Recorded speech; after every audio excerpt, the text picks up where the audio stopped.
Everybody, welcome to the Jim Masters Show live entertainment lifestyle variety talk show series. How's everybody doing today? It's so good to see all of you. Thanks for joining us, making us a part of your day today. We're coming at you live from the United States. And then we have one guest coming from Northern Ireland, another guest coming from England. Yeah, right here on the Jim Masters Show live. Going to join us. We're talking about Peter Cunnah and Mackenzie from D Ream. Of course, the legendary 90s chart-topping pop rock dance group have come back out of the gate with more great music and a lot of cool things they're going to share with us. Matter of fact, there's going to be live music on the show too. Got a lot of surprises, and they have some cool announcements about new music and a lot of cool things that they've been working on.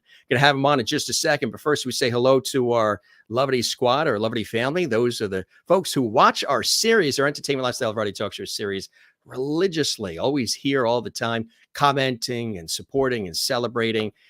We really appreciate it. If this is your first time here, we have an international audience. Our show originates here from the New York area in the United States, and we broadcast internationally. We have a lot of viewers who watch from all around the world. Here in the United States, Canada, we welcome everybody. We welcome everybody watching in Europe, Asia, Africa, Australia, New Zealand, all throughout South America. We have viewers in Brazil and Venezuela, Argentina, Peru. It's really beautiful. Even some folks in Antarctica. Still waiting for somebody in the Arctic Circle. So if you have some family up in the Arctic Circle, let them know about the Jim Masters Show live.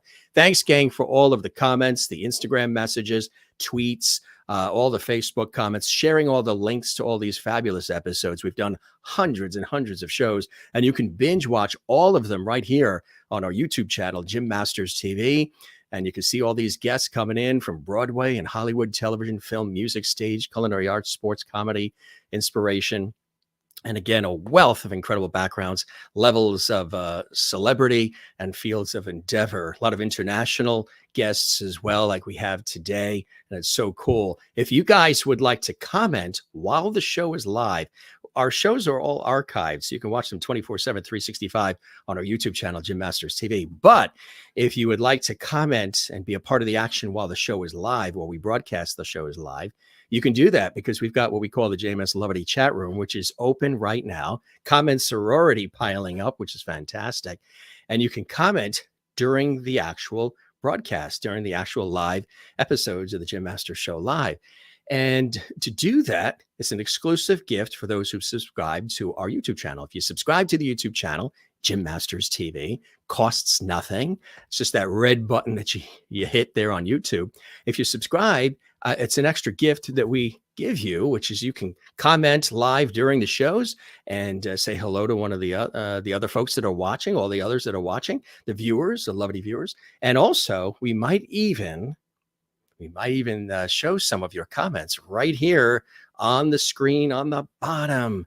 Yeah, so the whole world will get the chance to see some of your great comments too. And you can also support with super chat, super emojis, super stickers. That's something that happens in the chat room as well. But gang, we've got some really, really fabulous guests here. We're so honored to have them here coming to us again from Europe.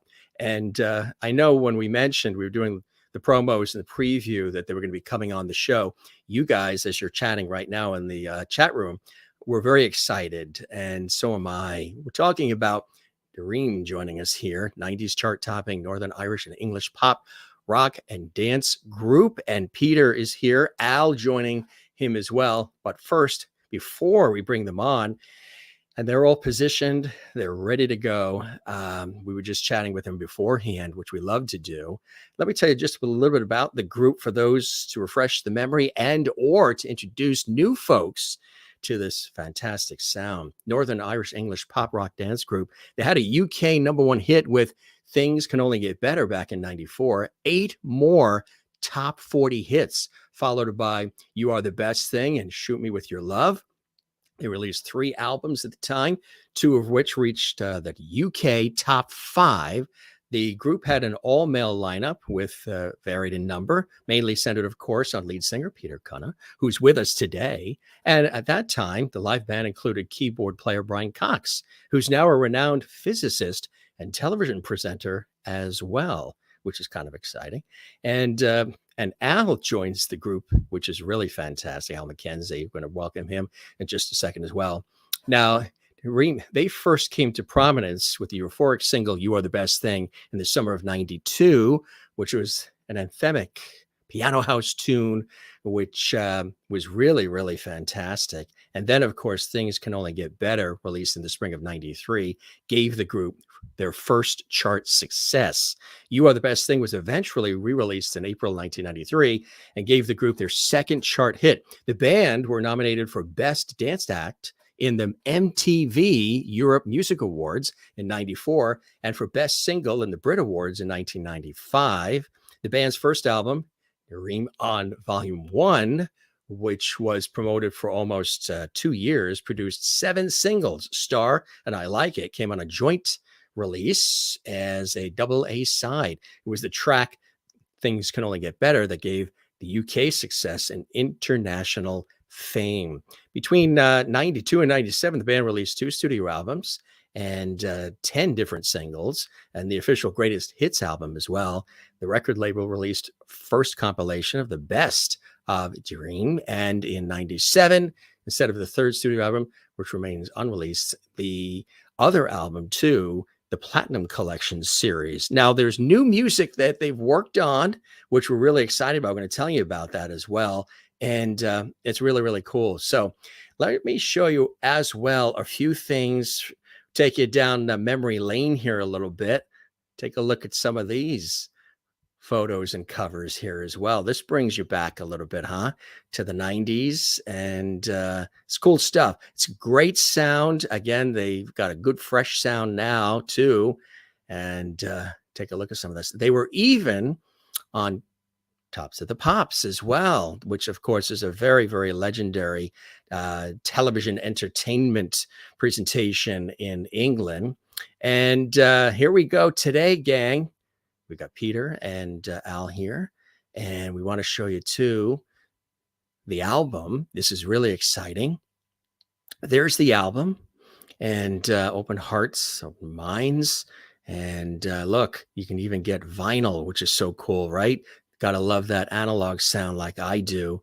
But they're having a ball. They're making music, and some of those sounds are back with a fresh new sound as well, as the guys are really doing their thing. So, gang, if you recall the group, I know you guys are really excited, but this might be also brand new for you. So you're going to always learn something new here on the Jim Masters Show Live as well. Let me welcome the guys again, coming to us from Northern Ireland as well as from England. Here we go. You guys put your hands together. I see a lot of comments coming in, so that's really, really cool. We appreciate that. Keep the comments coming. If you want to say hello to us, we'll be here. Take a look at some of those comments throughout the show as well. Without further ado, let's welcome Peter and Al to the Jim Masters Show Live series. Hey, gang, welcome to the show, my friends. How are you? Great, Jim. Thanks for having us. My pleasure. My pleasure. It's so cool. This is exciting. You get a chance to sort of bring things back up to speed and more great music, still fondly remembering, all the music that was there and all the chart topping music. But tell us, what was the sort of inspiration to want to get back out there and do your thing again? Peter, I'll start with you. It's the most bizarre thing, because really the band kind of were over in 1997 after Labour won, and we were involved in helping Labour get into power in England in the 1997 election. So I'd really retired at that point, because I actually became politically homeless when they took us to war in Iraq. I didn't like that at all. Anyway, moving forward, I was sort of just in the park at the back of my house. I went and had a family, and I had my 2 girls, and I was going to take them out to the swings, like in our local park. Yeah. And I went over to this crowd of kids who were like, they weren't harming anyone, but they were smoking the wrong stuff for 9 a.m. on a Sunday morning, right? Right. So I thought, I'm going to move them on, because I don't want my kids anywhere near this. And so anyway, I went over to have a word. And it just so happens that Alan was sitting there, and I hadn't seen him since 94, 95. And we kind of parted company, I Yeah. said, "What the hell are you doing here?" He says, "What are you doing here?" And he said, "You shouldn't have done that second album without me. It wasn't." Can I swear on air? You can't. Okay. You mean It that starts with freaking good S and album?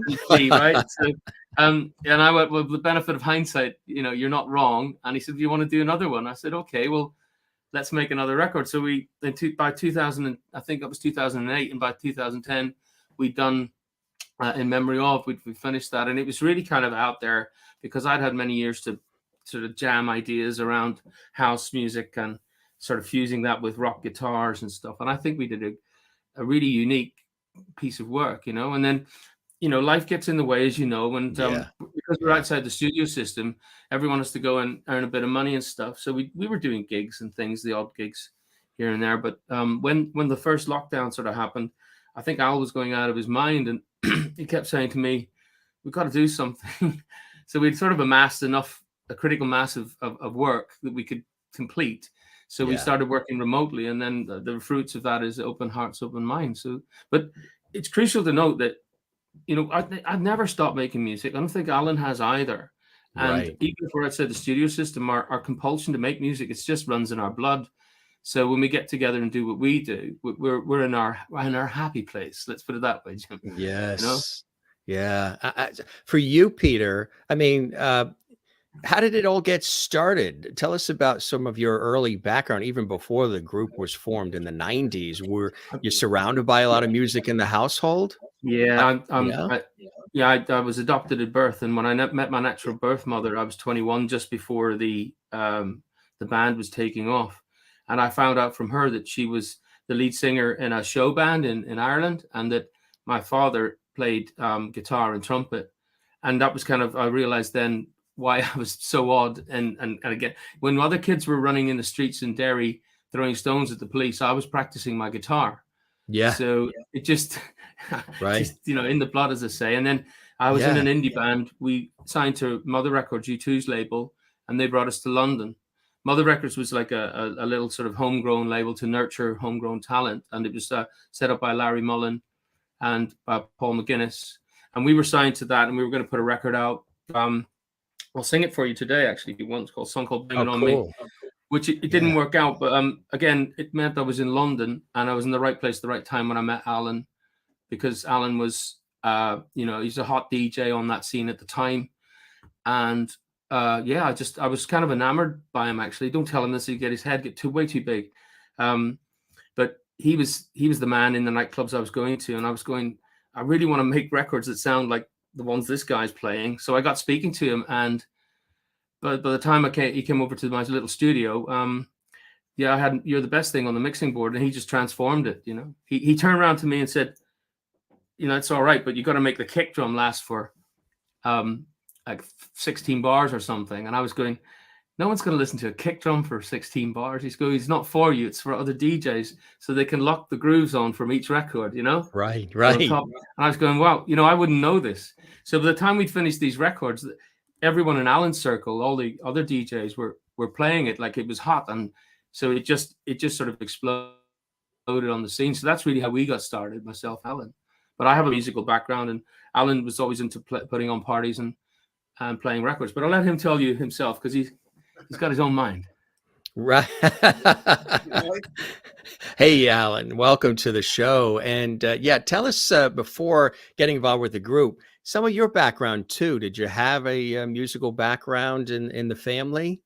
No, bizarrely, the closest would be my father, who bought lots of records, and hence probably me becoming a DJ. Really, Yeah, right. I bought records. I mean, I could play a few chords on guitar, but literally, I wasn't interested at all. And then I started. I bought a sound system and stuff in the late 80s, and all that house was happening in the UK. I don't know what it was like in the US, but obviously a lot of music was made in the US, so it's a big party scene. So I bought a sound system, and I used to put on parties all around London, and it was the right time. So I started DJing, as Peter alluded to. So I just wanted to play records and have fun really with it, and that's how we worked. And always Pete was in music, man, and I did my dance sort of roots, and that's why it kind of worked with the indie dance crossover thing, as people always allude to. Although, we just made tunes that we thought sounded good to us, which we still do, to be fair. Yeah. We've never been able to pigeonhole us, have they, Peter? It's always been people don't really know what a sound kind of is. I'm not sure. Yeah. I don't care. I just want to make records that I like and Peter likes. So. Yeah. Exactly. Peter, for you, when the group had that hit, Things Can Only Get Better, and that really sparked some terrific international recognition. What was that like? That had to be a really cool experience. Yeah, it's what you've been dreaming of most of my young life, because I used to watch it on TV and thought that looks amazing. I want a bit of that, and I don't want to be posthumously awarded the best songwriter ever, because I think that's what I look at some of the artists I've followed. The likes of Van Gogh and things like that. They never got recognized till they were long gone, and that wasn't for me. So I suppose current society is such that you can have instant fame or what looks like instant fame. But yeah, I was really into the idea of it. So getting up there, it wasn't a disappointment. It was just, I had no time to think. It was so busy. It was like, I remember being in the back of a taxi going to the airport, and they showed me a schedule, and I'd never been in that world before. But this schedule was, it was so tight with tiny bits of not much room for error. Let's put it that way. And I looked at the guy and said, is there any time we're going to get a toilet break, or are we going to have some lunch? He said, no, you can eat on the plane. You can go on the plane. You're still speaking to journalists on the plane. It just went on and on and on. And I thought I'd never had what looked like a presidential schedule before, but that's what this turned out to be. It was like, and that was for like 6 weeks. We were literally on aircraft and taxis, and we even had police escorts in some instances. So it does wonders for the old the size of the head, That's incredible, right? And then we're taking a look. We're going back in time with the music video as well, as we're talking about it. What was it like, putting the videos together and just all of the things that it takes to get out there and get connected with everybody? Yeah. All of a sudden you've got there's a sort of what's the word for it? A bit of hype going around you, and people are spending money on stuff, so you can realize a lot of your vision. If you look at this video that's on here, I haven't looked at it maybe in 25, 30 years, but it's got a lot of our friends from some of our little scene that we were part of in there. We got them in. But the background there, that's actually Hieronymus Bosch's The Garden of Earthly Delights. Oh, yeah. Right? So I insisted on this. My original idea was to have that scene filmed and then for it to come to life. But the cost of doing something like that in CGI was so much that they rolled it on the background on blue screen. Is that what they did? Even when you're spending the equivalent of maybe $100,000 on a video, you're still not getting what you wanted. So, like everything in life, it's all a compromise. There's Antonina. God, I haven't seen her in years.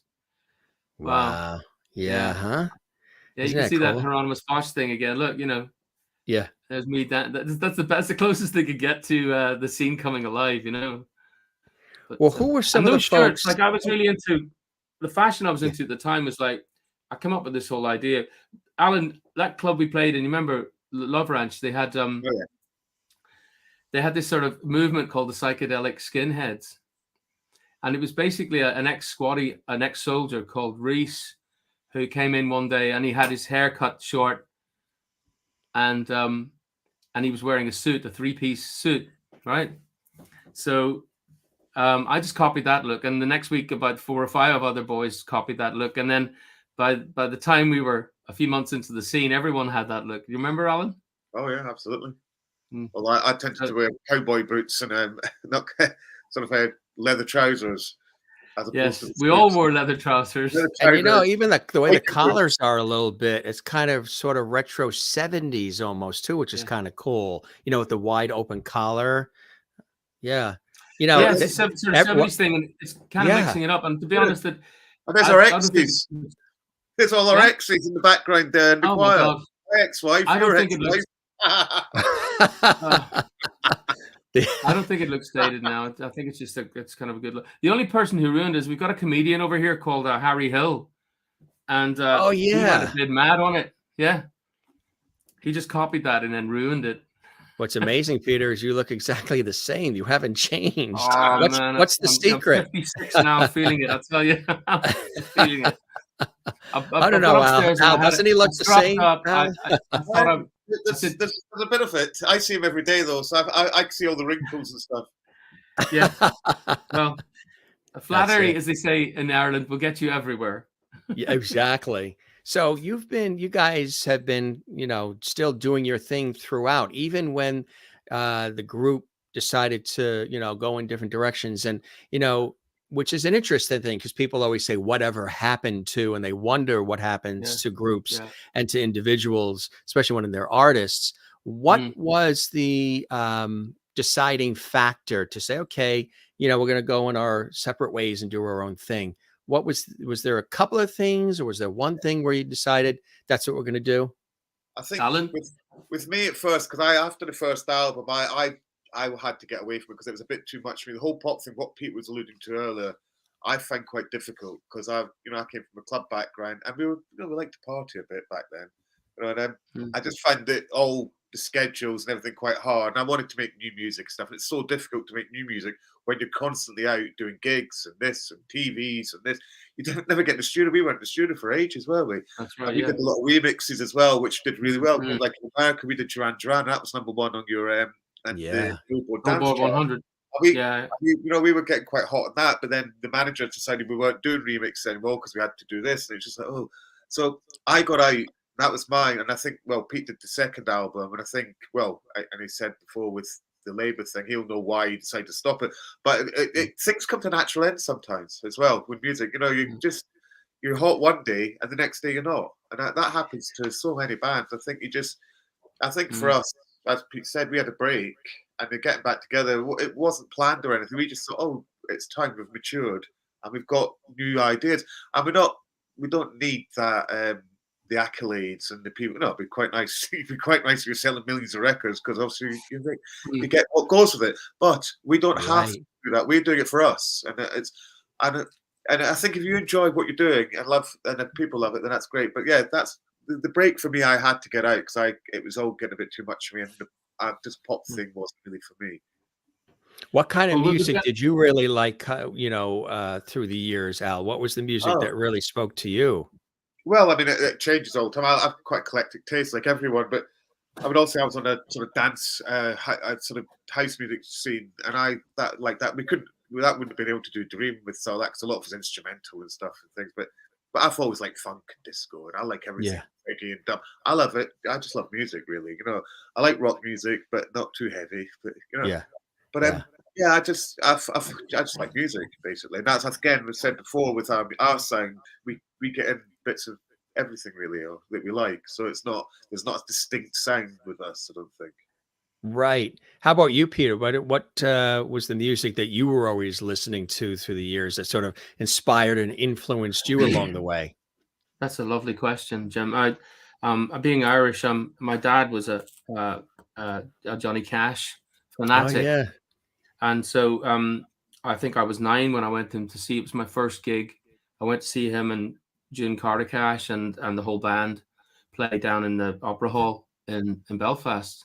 It was quite a long journey to get down there. I remember it being very cold, but I do remember when he came on and did that thing. Hi, I'm Johnny Cash. Yeah. Huh?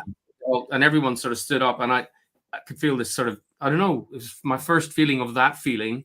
Yeah. And I didn't realize until later that it was like a spiritual awakening. I was going, wow. And he sounded like he did in the records. He started with Ring of Fire. And so, it's always been with me. And I felt very guilty even during the Dream days. So I wouldn't mention my country roots because it didn't seem congruous. So I felt like Judas, denying him 3 times. But later on, I felt more comfortable about it. I was able to sort of say, he was the beginning of it. But the second thing I heard on the radio was Queen and Bohemian Rhapsody. And then I started getting into the post-punk stuff, and I was in an indie band for several years. So we sounded a bit like Aztec Camera and House Martins. And then when that didn't work out, I was sort of floating around London, and I could hear these sounds on the radio. And I split up with my band because I was hearing these loops from people like The Farm and KLF and stuff like that. And the sound was kind of really enthralling. It's nothing like I'd heard before. I didn't know what loops were. I didn't know how they were making these sounds. And so I got into that, and I got into learning how to sample and pull records apart. And I really cut my teeth doing that in the background as a backroom, a backroom guy for a long time. So yeah, it kind of grew, and I love all those genres. I'll be honest though, I must say, after about 2000, I just started switching off. My kids love music that they love. I mean, I think Billie Eilish is particularly good, obviously Ed Sheeran, but I have so much music I'm discovering now from the past. I only discovered really Odyssey, Chuggy Otis, all these. I mean, I know it sounds. I didn't grow up in a disco house, Alan. I didn't have a big brother. We had country, and then I had indie, and that was it. So I'm sort of feasting on these 50s, 60s, 70s records. These old Andrew True Connection and Oh, yeah. Fly Robin Fly and all those songs. I love all that stuff. Yeah, La Freaks, the Chic. Who was that group that sang that song? That's Nile Rodgers, isn't it? Yeah. The Freaks.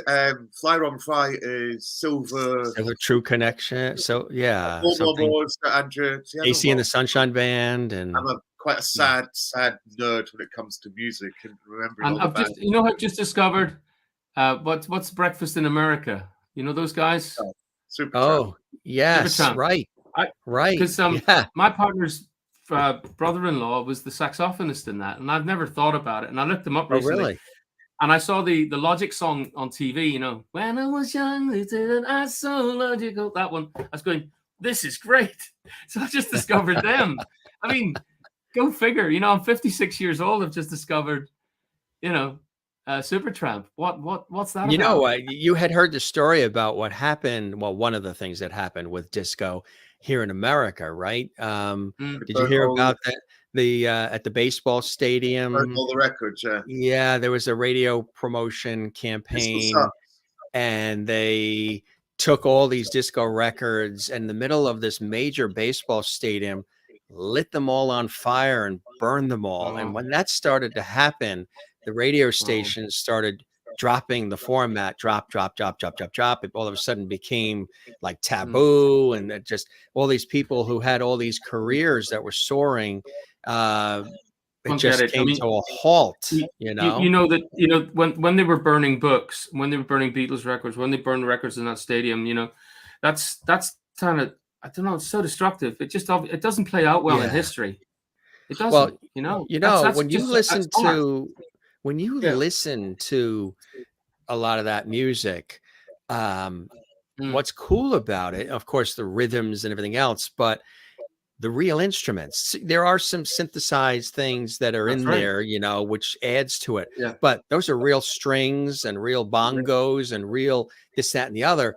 And some of those sounds, like even the instrumental 70s sort of stuff, with these full orchestras doing these really pumping rhythmic sounds, are incredibly good. When you hear it, you're like, my God. And the other thing, we had another guest on that was talking about how the music industry has changed, where now songs are so like compressed and recorded louder, and there's auto tune, and you don't have the warmth of the analog, but also that even what you hear on the air now, it has to be under, 2 minutes or 3 minutes, where before you used to have those types of songs, they'd go on for 6 minutes of just constant sound and music, and you'd be sucked in, and it would grab you, and you'd had 6.5 minutes of pure energy. I had a disturbing thing I thought was disturbing anyway. Spotify, we've been told that the tunes have to be 2.5 minutes to 3 minutes long, or else.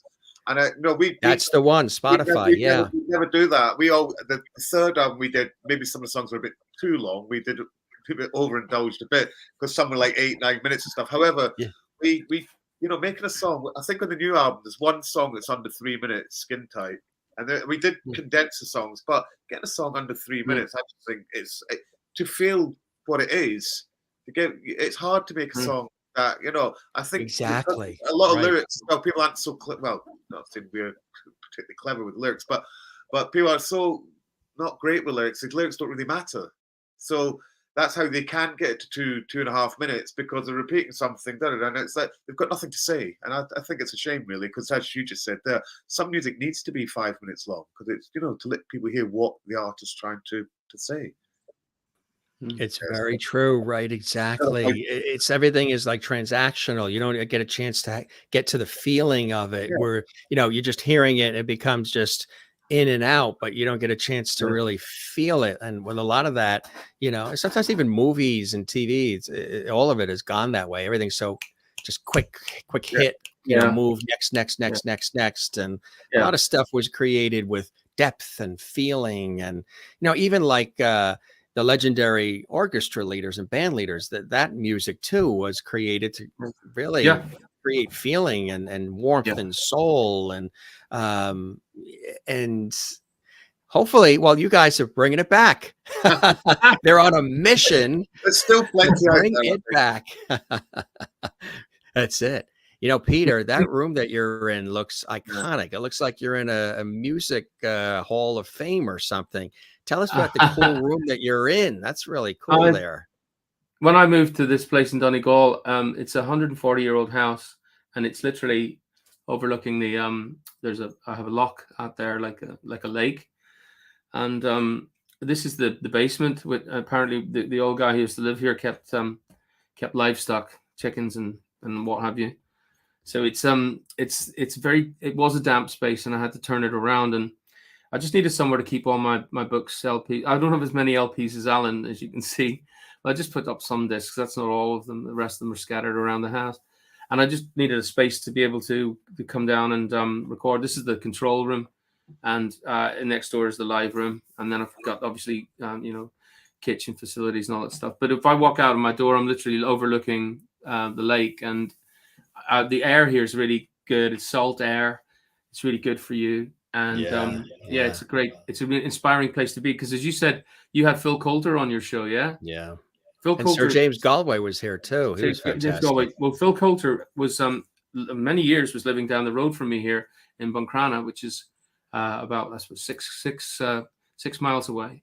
And just up the road here was a young, back in her day she was young, but she was the organist at the local Fawn church, and she wrote All Things Bright and Beautiful and Once in Oh Royal yeah, David City. yeah. She's like, so that's like 2 miles from me here.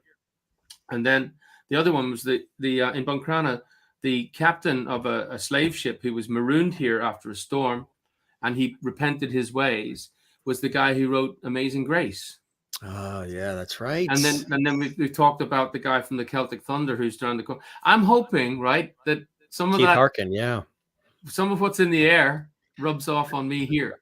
I can't stand and put my arms out and hopefully get visited by something. That's it. That's it exactly. I Yeah, tell you, it's you never give up or give in or give up hope. You just keep trudging forward and just keep, yeah, yeah, going forward, which is really what it's all about. And yeah, but this is really cool that you guys you've been still always at it. But aside from the music individually, were you guys doing other things too? Did you have other careers, other things, the bill yeah, paying stuff while we were still doing the music, each of you? yeah, Yeah, but I after I left, but I ended up buying my own venue, which I would not recommend doing to anyone unless you want to basically take a lot of money and burn it. But I had a restaurant club, and I've always DJed. That's something. That's when I met Peter. I was DJing. So I've always DJed. That's something. And then I did a little period when things weren't. I got a bit disillusioned with music generally for a while, especially dance music. So I ended up going and working I ended up working on building sites and stuff, and I ended up being a quantity surveyor over here. And I only gave it up a few years ago, just because my music doesn't always make the money if you're not doing anything. And it's mm, audiences have a lot of ones have quite a short attention span. They do, don't they? mm, Forget about yeah, you, and it's so easy unless you're constantly see on social media or things like that. People just forget about you, and so it's if you're not getting gigs, and if Peter and I weren't doing any gigs. Unfortunately, I don't live in I'm not a multi-millionaire with with a harem and stuff. You got a nice painting on the wall I behind do you. have a nice painting on the wall here, yeah. But no, look, we've done okay out of it. But the few years, so you have to go and get a job. I think everyone has to do. You can't just live off royalties and stuff, or just put your feet up. And just put your feet up would be quite boring, to be honest. So you've got to do things. And when I bought my bar, I actually worked on building sites and stuff to get money in to buy the bar and do things. To just, and I'm glad I did, because obviously I ended up have basically taken all that money and threw it all to the well. Yeah, but you do that, and then now we're just doing at the moment, just doing music, just doing that at the moment. I run night parties and stuff, and although I do feel I'm getting a bit old for all that now. What's your radio station, Alan? You've got your own radio show. Oh, I do have a DJ. I'm a radio. Yeah, I do a DJ as well on the radio. So I'm a presenter on a show over in England, cool. which is all new music, very underground sort of electronic stuff. So it's a bit different. Very cool. What's the station? Where can people hear that? It's based in Brighton, down the south coast, which is a lovely place. It's 1BTN. So I just do a show twice a month, basically. Every Saturday, we're just playing new music, which is it's nice. It's good to. It's good. I love looking for new music. It can take a while. You've got to really go down some rabbit holes to find stuff, but to find things I find interesting that are different for people to listen to, rather than the same as everyone else plays. That's kind of my goal with it. So it's good. It got good following, so it's nice. Where did the dance prowess come in for you guys? With the training to be able to do those Michael Jackson moves? Which way? Well, they definitely can't do them anymore. I have to say here, I never had any choreography, and that actually shows in those videos, because it's all just made up. I just moved how I felt. So unfortunately, there's no choreography involved. It might have looked better if there was, but. We had Daniel James on too. Who was pop star. He was with Yell. He was with the group Yell. Yell in the 90s. He was on recently. He said the same thing with the music videos, that there wasn't really any major dance training, and they were just doing. They said, go out there and do whatever, and we're going to film it with those backgrounds and the other people, and that's basically what they did. Now the casual viewer who watches it, they had no idea. They thought you guys, everybody was just, you've been probably dancing since you were 3 or something. Well, we were clubbing. We'd been out clubbing. That's why you dancing. Even I dancing on stage. We'd just be dancing. I would say quite badly, but people. I suppose as long as you're in rhythm and you're in time, it kind of looks good to people. And in a slick music video with the lighting and the colors and all the other dancers and the quick editing and all, it could really make it look extra special. Much better than it really is in real life. Now, you guys, you've sort of, did you do? Is it like an reimagined version of some of the music as well, like things can only get better? Because I know there's a newer video too, which we have here, which is kind of cool. Oh yeah, that's compiled from some of the live shows that we did. I just think they did it to sort of give MTV and something else to play rather than the main video. Yeah. So and some of the records like You're the Best Thing and what have you were also remixed by the likes of Paul Oakenfold and Dave Morales. So each time they were released, and that Hands in the Air thing, I used to stand beside the DJ booth when Alan was playing, and anytime he'd drop a tune with the pianos in it, everyone was just like hands in the air like this, And I thought, well, that's it. That's once we have the, things are going to get better, we'll do the whole thing, And my friends take the hand out of me and they say, here comes Pete, the man that came and waved, Right. That's what will happen my tombstone. That's the man it. That came and waved. But there's a lot of physicality to it too, whether you're, dancing and moving around, or you are, the musician, whatever it is. There's a lot of high energy. How did you guys prepare for that? Like, did you do any vocal preparation? Was there? How did you stay fit and energized to do it? No. We were just besides the Guinness. Winging it. No. What it is being in an indie band, you're always behind a guitar, right? So you've got the guitar in front of you, and you've got a mic in front of you, and it kind of ties you to one spot. So when you drop the guitar and drop the mic stand, you can just run around and see people, look them in the eye, and bring them on board and smile at them, and it does puts an energy into the room, and it comes back to you. I didn't know about this till I started doing D Ream, and it's a great thing to be able to have. And the all the dance moves, the energy, we were just, we were young and we were happy to be doing what we were doing. There's Wendon, he's a great performer. Just how'd you come up with the name for the group? Oh. We have different views on this, but we we had some gigs when we started out. We were just doing these little PAs, and we had some gigs, and we just made some music because I ran some nights. The guy said, "Look, why don't you go and play?" So it's like, okay, but we've got some gigs, Pete. We need to put a name on a flyer. So what we're going to call ourselves? Now I have something in my head. I don't know if you remember a song called "Life in a Northern Town" by the Dream Academy. Oh yeah.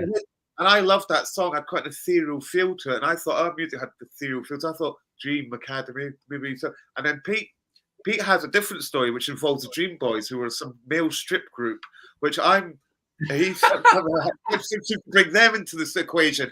I don't remember this. I'm going to stick to the Dream Academy, and we decided it'd be a band called Dreams. So we thought we may as well do D:'Ream because I think it was M People, The Influence, and some bands like that. So we thought we'll do this, obviously not realizing that using the colon was going to completely screw everything up when it came to internet, because at the time, we had a colon. Madness.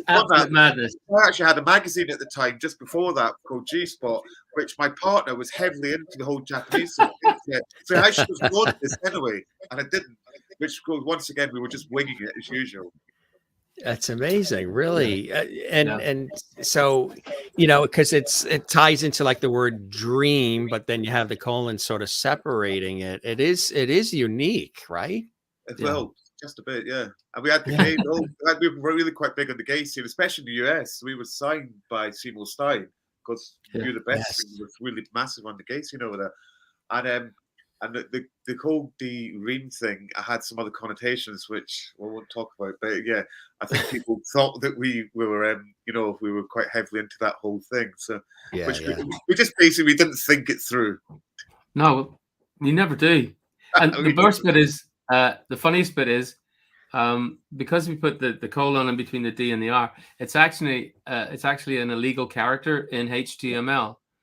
Which means people can never find us. So our numbers. Yes, we tried that. We tried to do the Google and the D with the colon and Ream, and it says cannot access. And we're like, what? So what? Our contemporaries are running at like 200,000 and 300,000 followers, and no one can find us. You got to dig deep. Well, like the gastroenterologists always say, the colon will get you every time. That's brilliant. Did you prepare that? Did you think about this week? See, I'm Irish on my mother's side, so that quick. The Irish are quick. Yeah, I'm English on my master's is an English master's. They go back to Yorkshire. James Masters. That goes back. I'm the fifth, and it goes back to Yorkshire. My dad's father's side, and then my dad's mother's side. They came from. We're all hybrids, aren't we? Yeah, that's what it is. And they all settled in New York, and then spread out from there. So, tell us about current projects, current things that you guys are doing now that you're excited about. Well, we did an album like last year. It certainly showed Open Hearts, Open Minds, which we were still kind of pushing that because with lockdown as well, gigs stopped for 2 years really. So we're just getting back into that. It's only really since the end of last. When was it, Pete? When we started doing gigs? End of last year, yeah. So we're doing the live thing's great. It's great to get back out there again and getting the music to people because we do this all ourselves. We're not signed to a label. We run it all. So we need to get out there so people can see it. So we've got that, and we've done the new single Pedestal, which isn't on the album, and hopefully we'll be getting on soon. I'll be getting over to Ireland, and we'll be getting on with the next album, which Pete's told me is going to be our last album, which was news to me. No, Alan, I might have changed my mind because I was listening to Kate Bush talking about having done 10 albums. So I know the Police did 5 albums. Yeah, but she's done 10. So I think that's throwing the gauntlet down. Let's get to 5. Let's get to 5 and see how we get on, right? I know there was quite a long gap between 2 and 3, and even Yeah. 3 So and there's 4. there's no So I think excuse we now get that a we know little what we're doing. more Now There's tell no us, excuse now that we know what we're doing. There's no excuse. We got to now get on that you with know it. what you're doing, Yeah. 30 years later, right? This is, The we didn't make our own records back in the day. Well, yeah, I right. programmed a bit and I played a bit, but really, being able to make the record from the ground up, writing it, The way you want it to engineering be. it, Right. Right. shooting the videos, just No, thinking. that's not completely true. We did make the records. The first time we did do it, we just there was engineers involved, but Yeah. And then we had remixers and all the rest of it, Oh, yeah. and But were and- you, some artists will say, well, the music that they were making was really at the direction of the record labels. no, Are no, you now able to make the music that you want to make? sorry, I may have misdirected you there. Yeah. No, we were very much at the core of what we did back in the day, but when we had access to like major, SSL mixing desks and the best of studios and everything. We now do this in my humble little place, but we have to take more time to get things right and to balance them sonically and get the vocals right and all of that kind of thing. And my voice it's changing over the years. There's less high end on the range, so I have to work harder at getting it to sound good.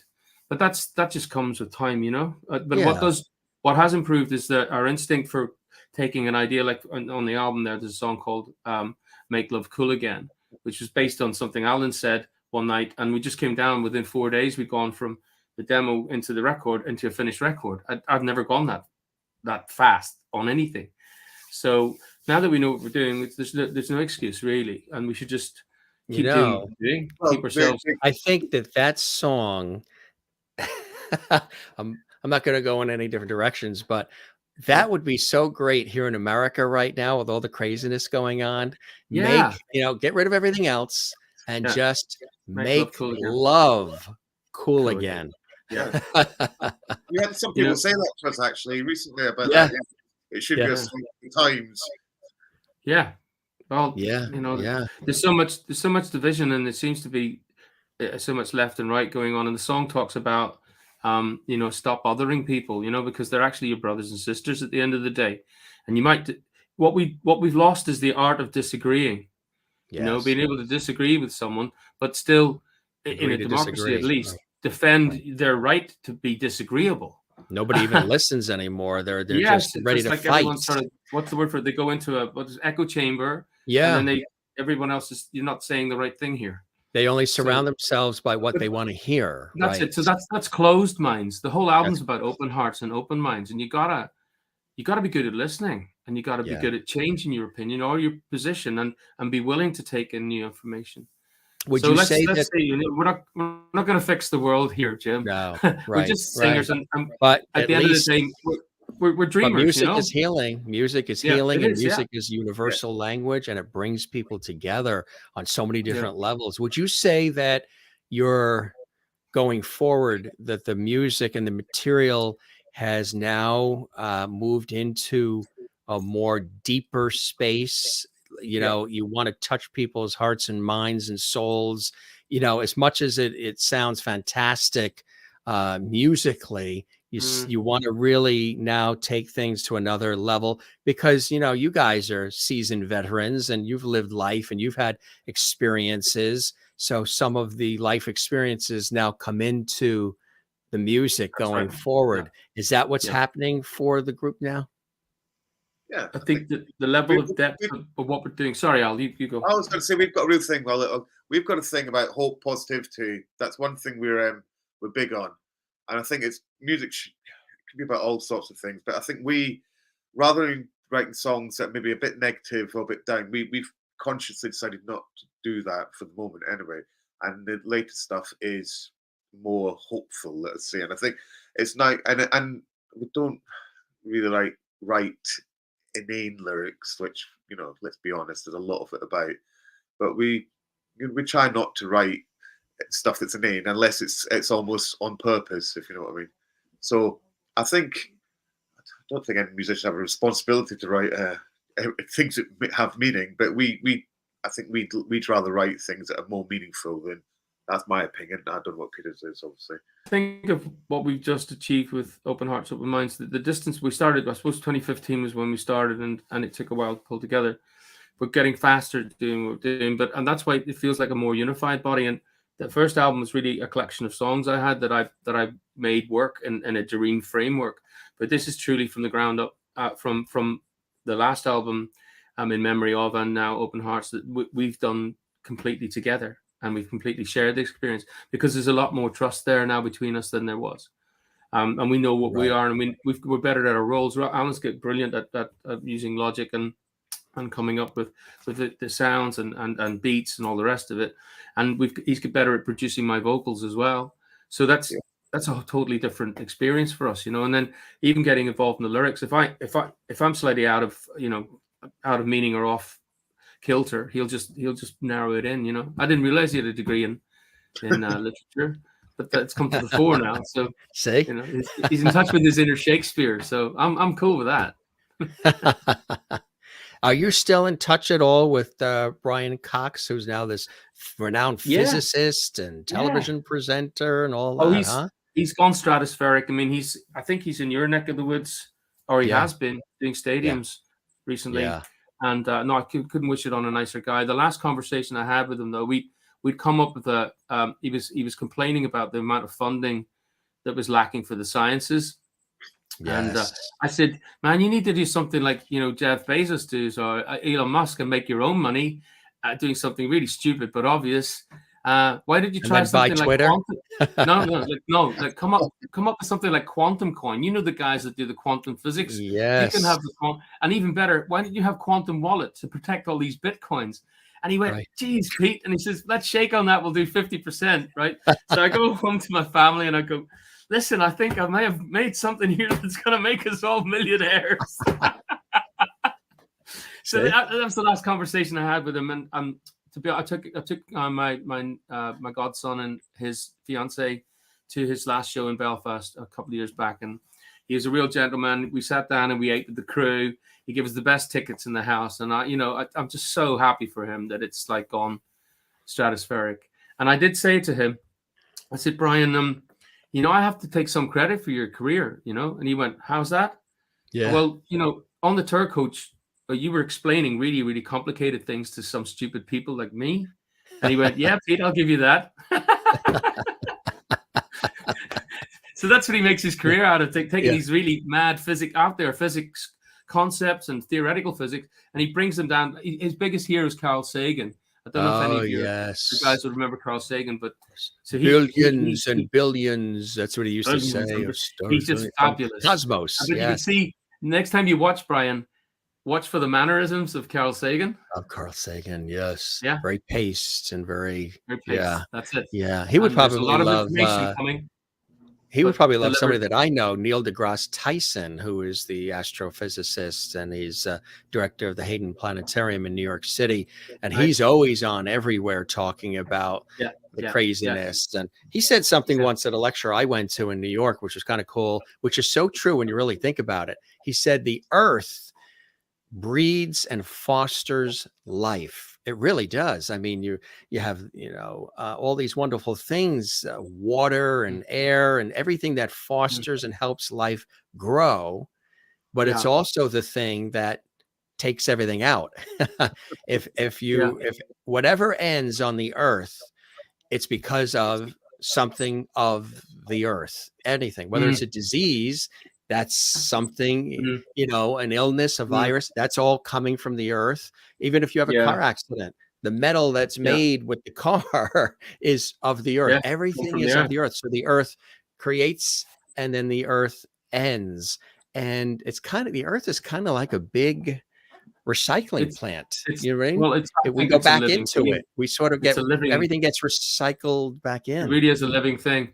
We spoke about, because we've all had people die in our family. I've lost my mom a couple of years back, and I was talking to him about it, and I said, is it true you've measured it, it's 21 grams of electromagnetic energy in the human body. When it dies, it just disappears and it goes into space. And he said, no, it's not 21, it's 23 grams.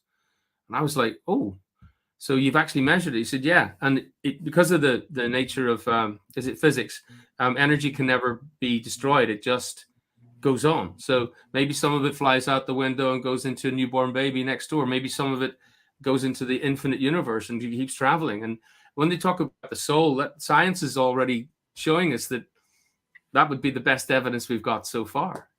That's right. Yes, exactly right. You second that emotion, Al? Okay, very deep. Yeah.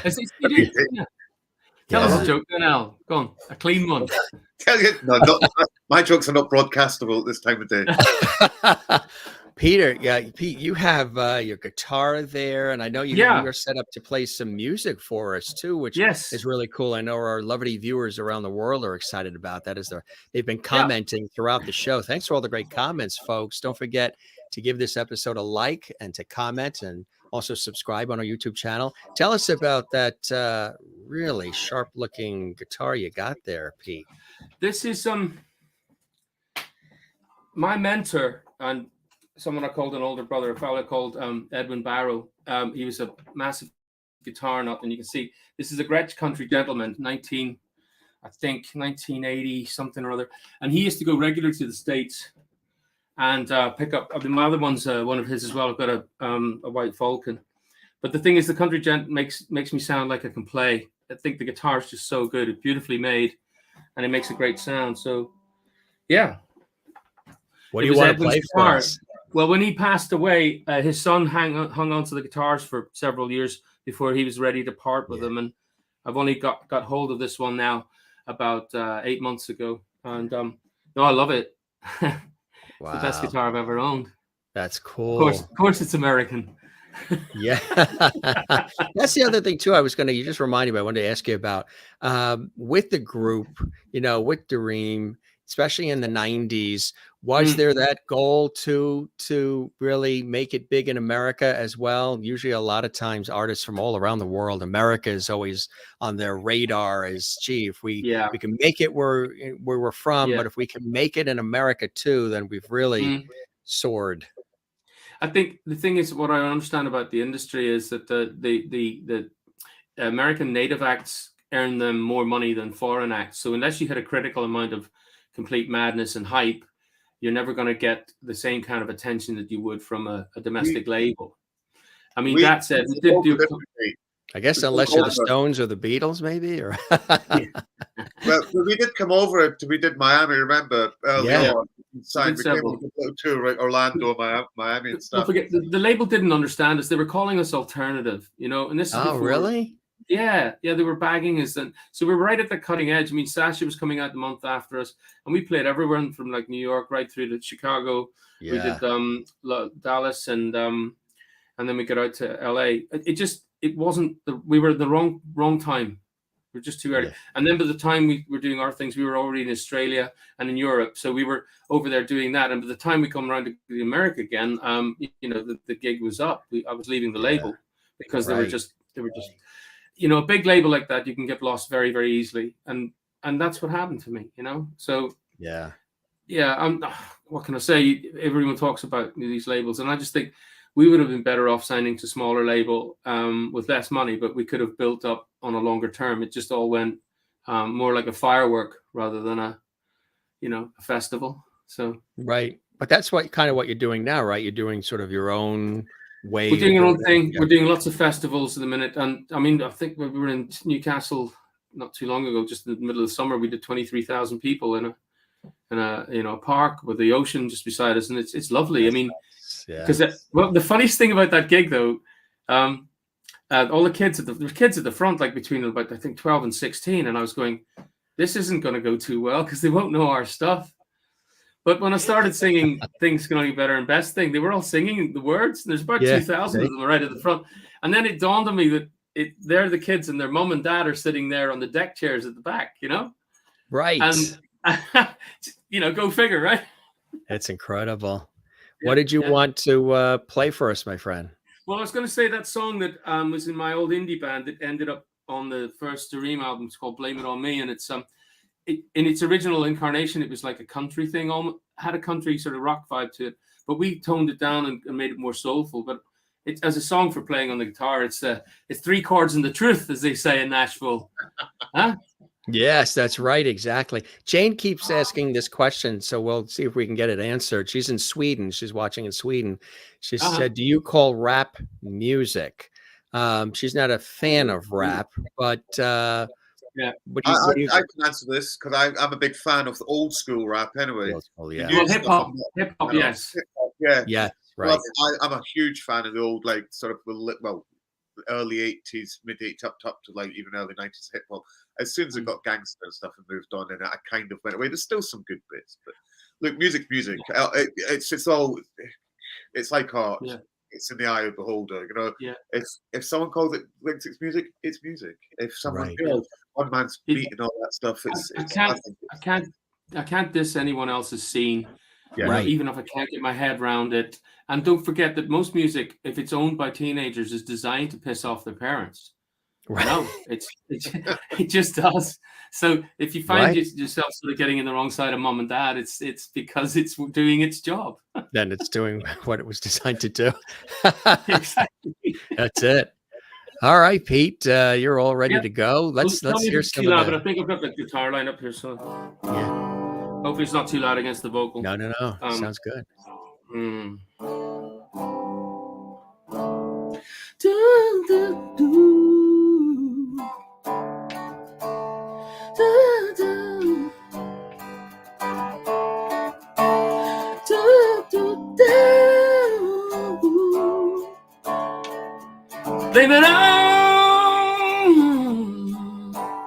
Blame it on me. I'm singing, blame it on me. Well, I loved you then and I love you now. I love the best way I knew how. You laughed at me and I went and cried. It hurts so bad I almost died. It hurts so bad I almost died. I'm singing, blame it on. Blame it on me. Singing, blame it on. Blame it on me. Well, we went jigging in the windy city. Your hair and your clothes looked all so pretty. How reminded me of a little ditty. You know, ditty's a song. Some just clap their hands, yeah. They clap their hands as they're singing, blame it on. Blame it on me. Singing, blame it on. Blame it on me. On me. Blame the whole damn thing on me, yeah. Blame it on me. Excuse me. Hey. Sort of chokes you up a little bit. It gets so emotional, doesn't it? Well, it's the first song I'd really written that was proper, and it came out in one go, apart from the second verse.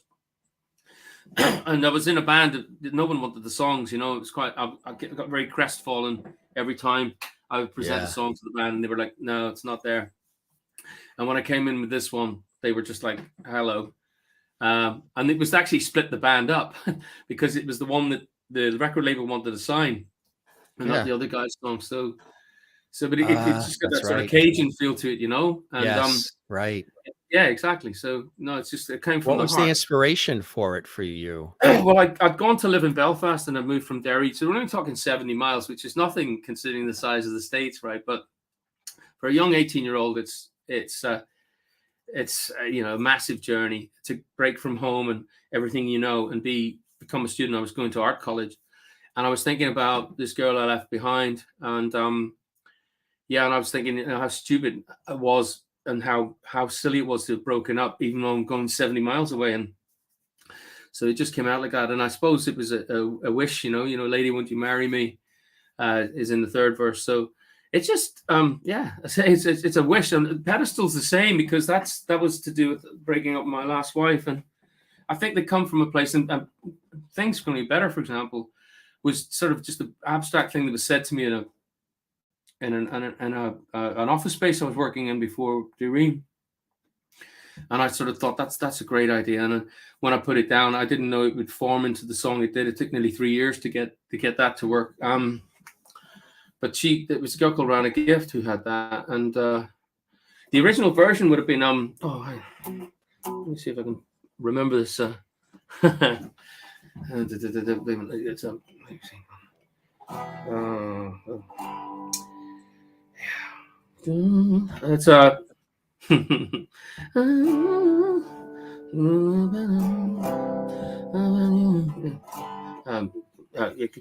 it was let me see if I can find. You can walk my path, wear my shoes, talk like that, be an angel too. Maybe you ain't never gonna feel this way, right? So that had this kind of Rolling Stones thing, and then by the time it comes into the Dream thing, it's like you can walk my path, you can wear my shoes, learn to talk like me, and be an angel too. So it's turned into a whole ballad, And then by the time it comes in, it goes, things can only get better, can only get better. Now I found you, singing in our things can only get better, can only get better. Now I found you, knowing I found you. So it takes on a totally different shape from the original that was worked on. And and by the time we put those beats in, it was everyone was going crazy. You know what's very amazing, a lot of people always find amazing, especially here in the States, is when you have especially artists from Ireland and Scotland and England, and you have the Irish, Scottish, English accent, but the minute you start singing, that goes away, and it's as if you might have come from Nashville or New York or LA or something. You know what I mean? Yeah. It's an uncanny thing. You can have the thickest accents, but as soon as you start singing, it's like gone. Yeah, I think they call it a mid-Atlantic accent. It's like a mid-Atlantic sound. I know, it's just, I don't know what happens. Yeah. Everybody I've talked to, especially from Ireland, they talk about how big folk music is, country too, but the folk influences are so huge. You guys fans of that material as well? Well, yeah, I grew up on people singing in the backs of cars on the way home. Back in the day, I was talking to my friend the other day about how they'd go out for a drive on a Sunday, and they'd go to the pub after they'd had a walk on the beach, and they'd get tanked up, not like, obviously crash the car tanked up, but they'd have 2 or 3. And then they drive us and the kids home with no seatbelts. This is 1967, 68, all before all the laws came in and everything, right? Which obviously makes sense because they've saved a lot of people. Yeah, right. But and the cars on the way home would be low lie the fields of earth and rye were once, and then it'd be Danny Boy, and you sing that. My God, what we also sing that. I had 4 green fields, each one was a jewel. They fought and they died, and that was my life, said she. What have they done, said the fine old woman. Do you know this one? You heard it before? Honestly, these folk songs, they were handed down orally, they were never written down as sheet music. They're hundreds of years old. And the other one, like She Moves to the Fair, my son said, no other like in kind. And the mother said, I could wait for her like in kind. She Moved Through the Fair. It's just like so old. It's been so done many, many, many times. And they're all very, very old. They're like, they go back hundreds of years. So they'd be singing these songs. The lovely thing about the Irish is they'd learn, the clever ones would learn the 3rd verse, because everyone would learn the 1st verse. So when you did your party trick, they started falling apart on the 2nd verse, but someone would pull it together by the 3rd verse because they'd gone and learned it. Right. And exactly. We didn't have a stereo system in the car, so all you could do was sing. So I grew up in that world as well. I didn't go into the other stuff, the heavy sort of folk scene that happened here. That kind of passed me by because I went to London and then fell in love with house music. How about you, Al? I mean, I said before, I like everything. I like things like Lamb Chop and stuff like that. It's sort of quite modern folk. So there's bits and pieces of it. I'm not, I was brought up in Scotland, and we certainly didn't have what Peter just had there. We never got in a car singing songs. So I like it, but it's just another form of music that I like, really. I think. Mm. What are your favorite forms of music? If there was one, if you were shipped to an island and God Ah, said you can only listen to one kind Whoa! of music for the rest of your life, Wow! what I mm, would think I be that probably just one listen. music? I just listen to mm. the back catalogue of Prince. I think probably. The I think catalog of Prince. yeah, it comes to a few different styles there, so I get away with a little bit. But yeah, I mean, it'd be so difficult. I love my dub and reggae stuff as well, but I also love the Mm. funk. I'm a big funk fan. Old soul, like the old Motown, Me the old too. classics. Yeah. Marvin Yeah. Gaye, Stevie Wonder, people that I just worship. So yeah, Right. that's that sort of thing. So yeah, I'd probably go for a sort of funk soul type thing if it had to. How about you, Mm. Peter? Oh, it's a tough one, isn't it? I'd have to say anything from the 80s. Yeah. Yeah. That's a broad brush. Yeah, because listening back to people like China Crisis now, and even the Smiths last week, and the Police, I was just thinking how incredibly different, and varied, and U2 and depth. Duran Duran Yeah, and yeah, yeah. George Michael. all incredible, I love incredible George. accent. And who would we play? We're really into Lloyd Cole and the Commotions. I love Forest That whole Fire. Scottish scene now, because I was brought up in Yeah, Scotland. That Aztec Cheesecake Camera, Blue. postcard Yeah, records thing. yeah, Yeah, Lloyd Cole, all that, Pip Sway, these yeah. bands, amazing 80s bands in Scotland are superb. That's right. And the depth of writing in it, if you listen to Forest Fire, it's right out there. It's wonderful. And then of course Perfect Skin's got a sort of almost like Suzanne Vega sort of, vignette of life, about getting into the basement and going through the files of her family life, Yes. It's great. Prefab Sprite as Great. well. We love a bit of Prefab Sprite. Oh, I'm mad about. These are shared loves for Pete and I. Yeah. Prefab Sprite, Prince. Yeah, I'm a bit of a fanboy when it comes to Paddy McAloon. Have you heard, Alan, that they are reforming and they're I've going got the out? last album, the one that's sort of quite mainly instrumental. I'm trying to remember what it's called. It's like 20 Paddy's minutes not tracks. Paddy's Lovely. not singing with them, but Neil Conti was over in London holding auditions recently, and I can't remember. It's the lead singer from, I think it might be Nightlife in a Northern Town. That guy, he might be singing with them. Right, but it's not really Wow. the same if it isn't Paddy McAloon. Let's be honest. Well, I went to see Woody Woodmanson, from the Spiders from Mars play, and they had the guy on from Heaven 17. Remember them? Glenn Gregory, yeah. Glenn Gregory, and he opened the show and he said, "Look, I'm not Bowie. I don't pretend to be Bowie, but we're here to celebrate his work. And if you come along with us, we're going to have a great time." And everyone got on board with it, and it was brilliant. It was absolutely brilliant. I had Tony Visconti playing bass and keyboard, so. I'll cut them a lot of slack on that. It's not Paddy McAloon, but it's still Prefab Sprout. To me, Paddy's doing it with his blessing, so he'll be involved in the rehearsals and what have you. But he's not doing too well. He's that last album. It was amazing. It's very instrumental. And Paddy McAloon just writes little vignettes where he speaks something, but it's called something about the killer. I can't remember what it's called. God, it's After all the megahertz. Okay. You love instrumental, don't you, Al?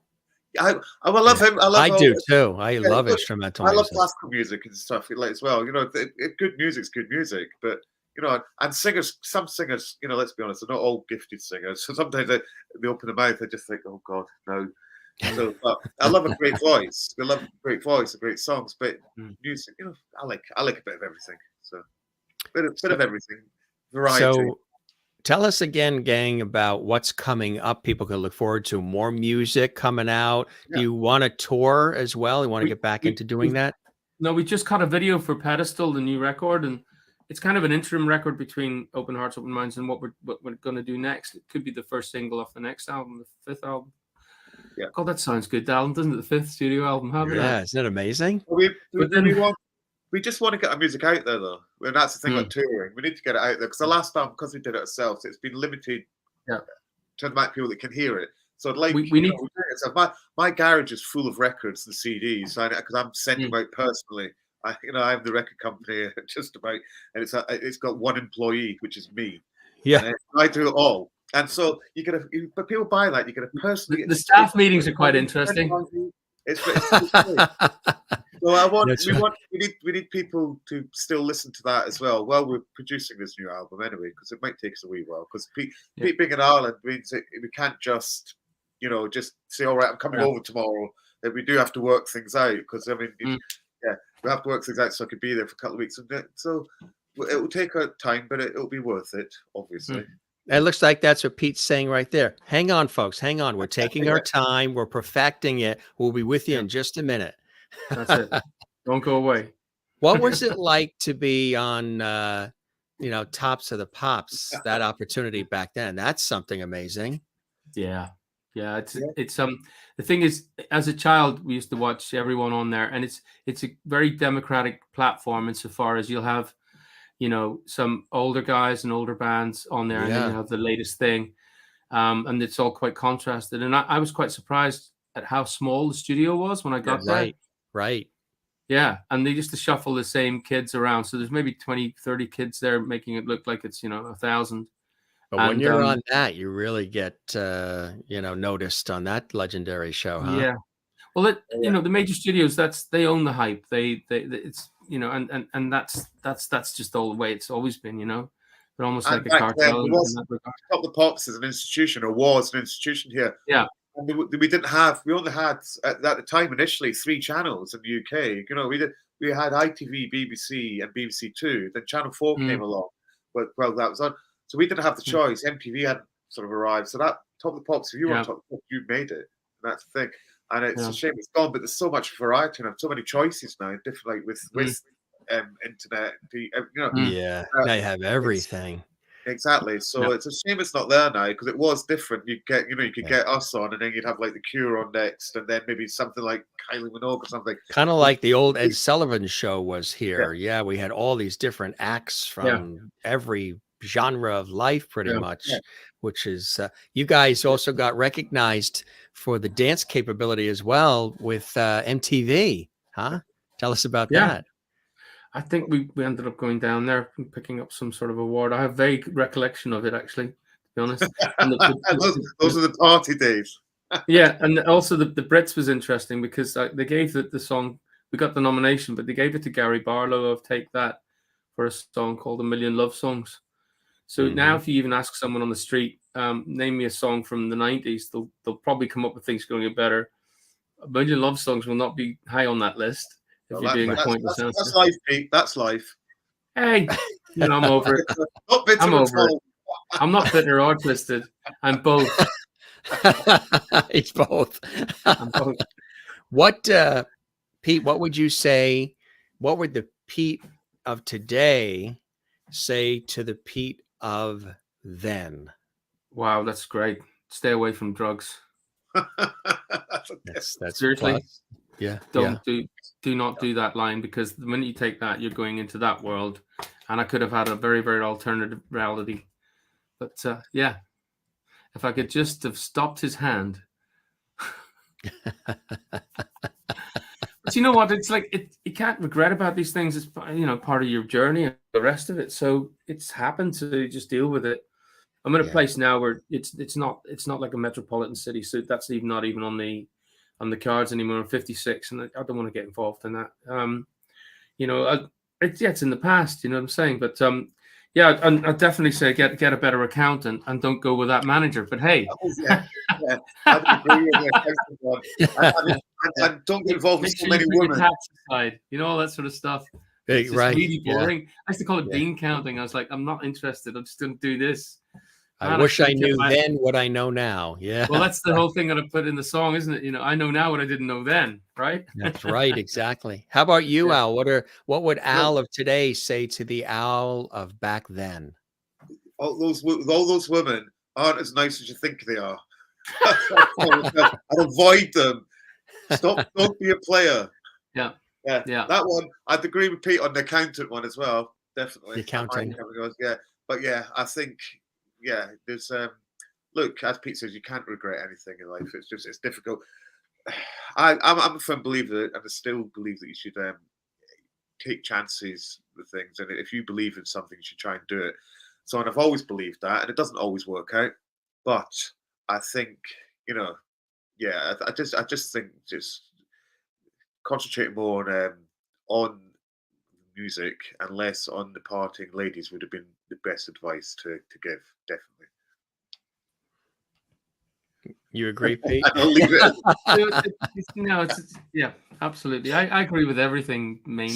Second just set of for an motion. easy life, yeah? Yeah. Exactly, yeah. Yeah. But you know what's cool? Here you are all these years later, and you're still at it. You know, a lot of people that they're not. They just the one hit Button, wonder, and the then that punch. was it. You know, you still have a love for it. You still have a Yeah. passion to create music, to create art, and connect with people, and lift people up, and make them feel better about their lives, about their day through your music. Well, That's still in you as it was when you were teenagers. it's a It's still in privilege. you now. Yeah, yeah, it's a privilege to do that, and you kind of, motivation comes and goes, and creativity comes and goes, and it comes in fits and starts and in waves. But you go with it when it's rocking, and you know when to park it now. You don't Yeah. flog a dead horse. You're sitting there feeling really miserable. Don't write a song; it'll be miserable. What's the point Right. of that? So Right. then, when we get together, we feel really sort of charged with each other's company, and we're going to create something that makes us. We laugh so much in the studio. It's like falling down off your chair laughter. Yeah. And we have bad taste week where we say stuff that you can't repeat in the radio, friends, or you get cancelled, just because we like being edgy to each other. And it's just honest stupidity, just boys being boys and being silly. Yeah. Right. And then Friends it for comes out of the years music. I too. think. Yeah. So, and that's the thing about still doing is, as I said, I went to art college and I studied art for a bit, and a lot of artists that I admire never got to see themselves successful, even though they were still driven to make their art. And that's always something that stayed with me. And I thought, even if no one's listening, there's still a process that you've got to get this idea out of your head and into reality. So I'm fascinated by that process anyway. When I get together with Al, it gets to the completely different level than what I can do on my own. And then that's what I'm looking forward to the next time we're in the studio. And yeah, I don't think that you should sit on your laurels, and because I know a lot of bands on the circuit are just doing the hits. Yeah. And then we're putting in like 2/3 nearly is all new stuff. And as I said to Alan, look, if we don't do this, then I don't want to do it, because to me it's pointless not to be able to push forward and just milk it for what it's worth. They just sort of like want to. Right. We want to. I don't know. We've got so much more in us. I think when we're spent, we'll know we're spent, but we're not. We're good. Yeah, and I agree. I don't see the point of looking at the past all the time as well. We like our music. We think it's got some relevance. We think people will want to hear it. So how do you define it now? What it is? Exactly. How do you define? Or do you not label it? Is it growing and still evolving, and you're still? Well, as I said before, we've never really been pigeonholed.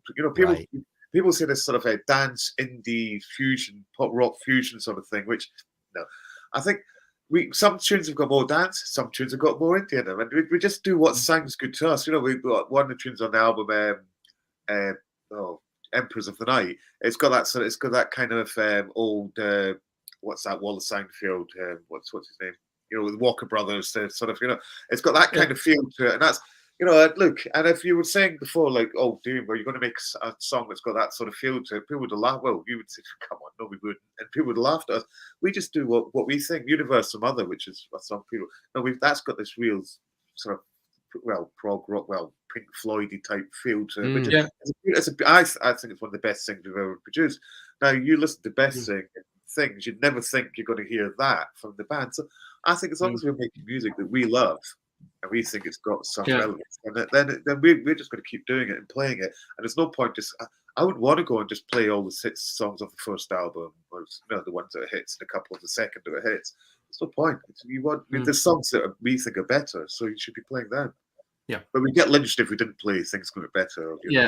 We can't leave the venue. Never do that. How about you, Pete? You think the same thing? And obviously the group and the sound has evolved over the many years as well. Yeah, it's a great look. Alan was saying to me, "That's not us," and I said to him, "Look, it's whatever we want it to be, and we can evolve and use it as a sort of a platform for us to explore other ideas and how to bring different things in." I think the next thing, some of the stuff we're looking at next is hello from West York. Hiya. Yeah. We're just look. And we're not explorers. We're not out there at the top of Mount Everest, but we do get in the studio and we mine the depths of what we think we're capable of. And sometimes, a lot of times we fall flat on our arse, but we pick ourselves up, move on, and then finally we get something. I love the way you guys say that. Yeah. Arse. We Yeah. fall flat on our arse. Yeah, flat on our arse. Pick yourself up, dust yourself off, and just keep going until something good happens. It's a wonderful process to be part of. You know, I think, what was it? Lennon and McCartney used to say, this doesn't apply to us, but I'm not even comparing us. But he said, come on, John, let's write another house. Let's write another swimming pool. You know. Yeah. If only it applied to us. And on our issue, it might extend to a hot meal. A pint. Let's write another pint of lager. That is fun. Have you thought of also trying other genres of music? Have you gone into other, Well, we'll do whatever. I mean, Pete's, I think this one I particularly like, the next album, which it's kind of, I don't know, it's got a funky sort of, almost like McCartney has feel that me and the Colonel thing, which is a different style for us, but I've heard the demo and I think, right, we can do this. When we, we'll do whatever. I said, sounds good. When's your Christmas album coming out? Well, we have songs on the list album we think are quite Christmassy, to be honest. Yeah, all you've got to do is go in the studio. You've got to go in the studio and put sleigh bells on all the tracks. So then they become Christmas version. And that's it, right? That's it. And put a bit of mistletoe on there, and jobs are good, and off you go. And you're all good. I'll get my sexy Santa outfit. Right. Oh, please not that. Not again. Not after last time. You've seen it before, Pete? You've seen it? Oh, you've seen it all. You've seen it all. It's got easy access flaps, and they just shouldn't be on a Santa outfit. Pete, in addition to that, what would be one thing about Al that maybe fans don't know that would be kind of interesting? There's plenty they're not going to know either.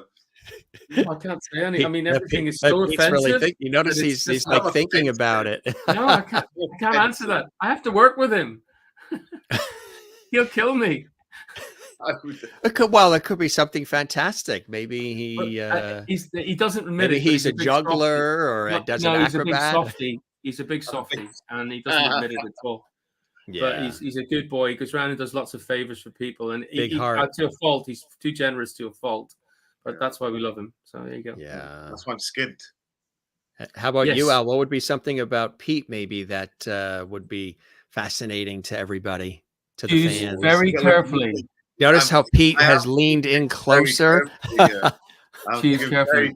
Something about Pete.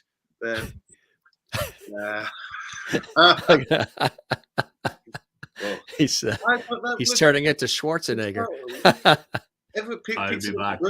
Pete's an old book. Everyone knows Pete. Everyone knows Pete. Exactly what he's like. He's like this. How he is now.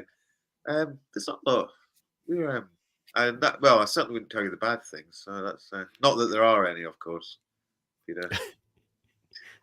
What? He's waiting. Is he waiting for you to answer, Pete? Oh, I tell you what. Pete's a very good artist. There you go. A lot of people would know that. He's a very good artist. Surprisingly good artist. There you go. Thank you. Went to art college, and he's very. He showed me some of his drawings. I was very impressed.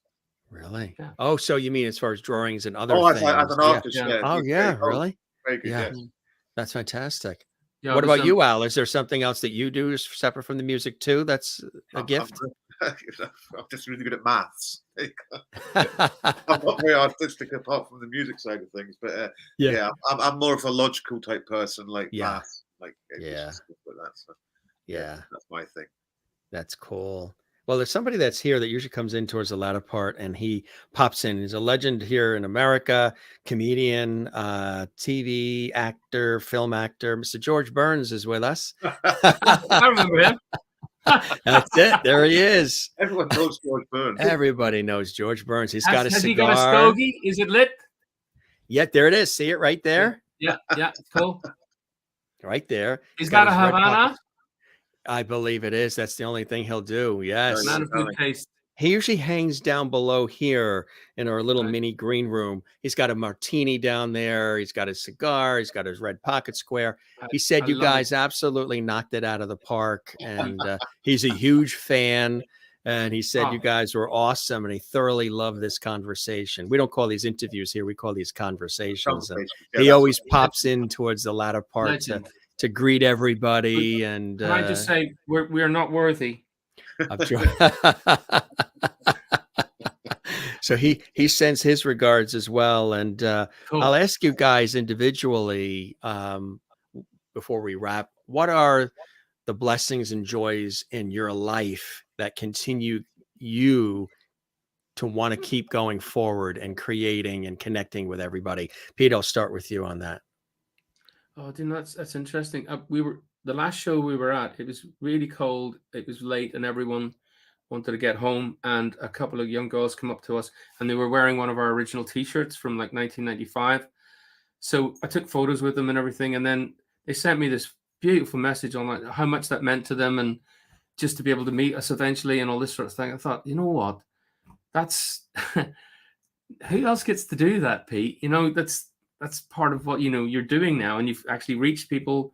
That music's been a part of their life, their soundtrack to their life, as much as Ring of Fire was to mine, or Bohemian Rhapsody. So, I have to respect that, and it also gives me a great deal of joy. Yeah. And the love of family and good friends and all of that are blessings all the time, right? That's our Absolutely. blessings, yeah. How about you, Al? What are some of the blessings and joys in your life that keep you going forward and wanting to create and keep connected with everybody?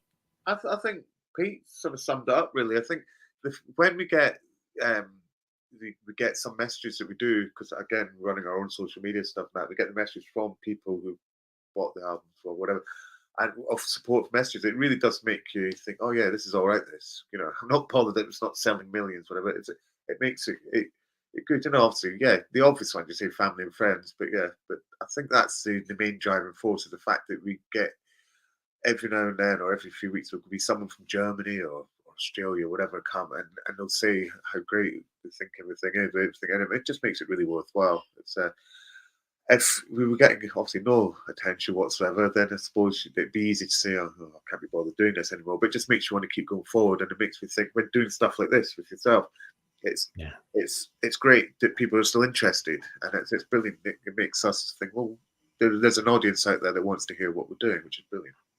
Yeah, absolutely. And that's the key, right? Does that surprise you at all, Pete, from the very beginnings of creating the group, that people still want to hear it? They still want to hear from you guys, and people still listen to the earlier material as well? That's kind of that's a blessing unto itself, isn't it? Well, someone said to me, I'm sort of struck by, my life's, 30 years now. We're coming up for next year, since things are going to be better. But to most people who know us or are in touch with our music, it's all part of a continuum. It's all in the present. So there's no distance to me between things going to get better and now. Pedestal, or I Used to Believe in Love, for example, the new album. Wow, that guy looks really serious. Oh dear. That's it, right? Yeah. Shoot me with your love. Yeah, that's it. It's an interesting song, that. And we had to have the camera because it was going to be written as Kubid, Shoot Me With Your Love. Yeah. And it ended up being Just Shoot Me With Your Love. I just thought it was kind of it got to number 18 with a bullet and I think in the alternative charts in the States. That's incredible, isn't it? Cool. And we did ask Quentin Tarantino to do the video. I think he got back to us, and he was washing some very important socks that night. So he passed. And that's okay, but we got a response, and that's cool. That's it. That's the key, right? Yeah. Now this is available on vinyl as well now. Yeah, vinyl and CD. Isn't that cool? And delivered by my good self. I'll even write you a little message on the back. Actually, he's gone round. If they're close enough to his house, he's gone round. He's giving them a hug and a kiss, and he's taking a selfie with them. Seriously, I've walked to people before. Yeah. Obviously, I couldn't do that to them in America. That'd be a little bit of I was going to say hand delivered. That would be hand delivered a few. Yeah. Yeah. Do you see yourselves coming back to America to tour or to perform? I'd love to, but it's just if the market's there, people want us, then that'd be great. But what about during the earlier heyday? Where are some of the places you did get to go to? You came to the States. Did you go to Canada? Did you go to Australia? What are some places you went to? Yeah, we were out in Australia twice. I think we got to number 7 out there. So we had a full live tour, and that was great. There was a line in the one of the heralds, I think, in Sydney, and it says that D Ream are playing in such and such a place tonight. It's going to kick off like a frog in a sock. Someone must have put a frog in that image. It's going to kick off like a frog in a sock. Frog in a sock. That's it. That's an interesting way to put it, right? I know, but they were just so cool. They worked so hard, the Australians. And then when we got to the States, I think we did the Limelight in New York and a couple other places. We did what's the one that's really windy? Chicago. Windy City, yeah. I've never been in an aircraft like that since. It came in sideways. I thought we were all dead. And you know it's bad when you get and you land the plane and the whole passengers clap. Yeah, you know, been on a few planes where, especially if it's turbulent, when they land, they're all like, so relieved. Made it through that one. That's it. And we've done with California. I'm going to be able to California as well. In LA. I don't think we got as far as Florida. We did Texas. So we got over. We had a little start there. Someone said to me, "You've got a bit of a cult status," and I was going, "What does that mean?" Not and many people know about you, but the ones that do really treasure it, and that's great. Right. But in order to get out there, we need to be in the major labels and have some sort of hype or something sort of, I don't know, some act of God happens. No idea how we would do it. Right. But we just keep doing what we're doing. And if we did get any invites to festivals like Burning Man or any of that thing, it would be really cool to get out there and do them, you know. Which is awesome. Where can people find the music? The music of then, the music of now, Amazon, iTunes, Spotify, is it everywhere? It's everywhere.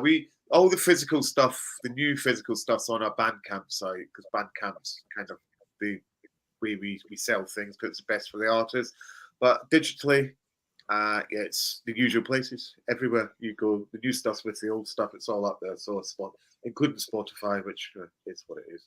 Yeah. Big fans, but it's what it is. Right. So it's it's all there. It's easy to find us. You just put in D Ream and it'll come up, and it's all there.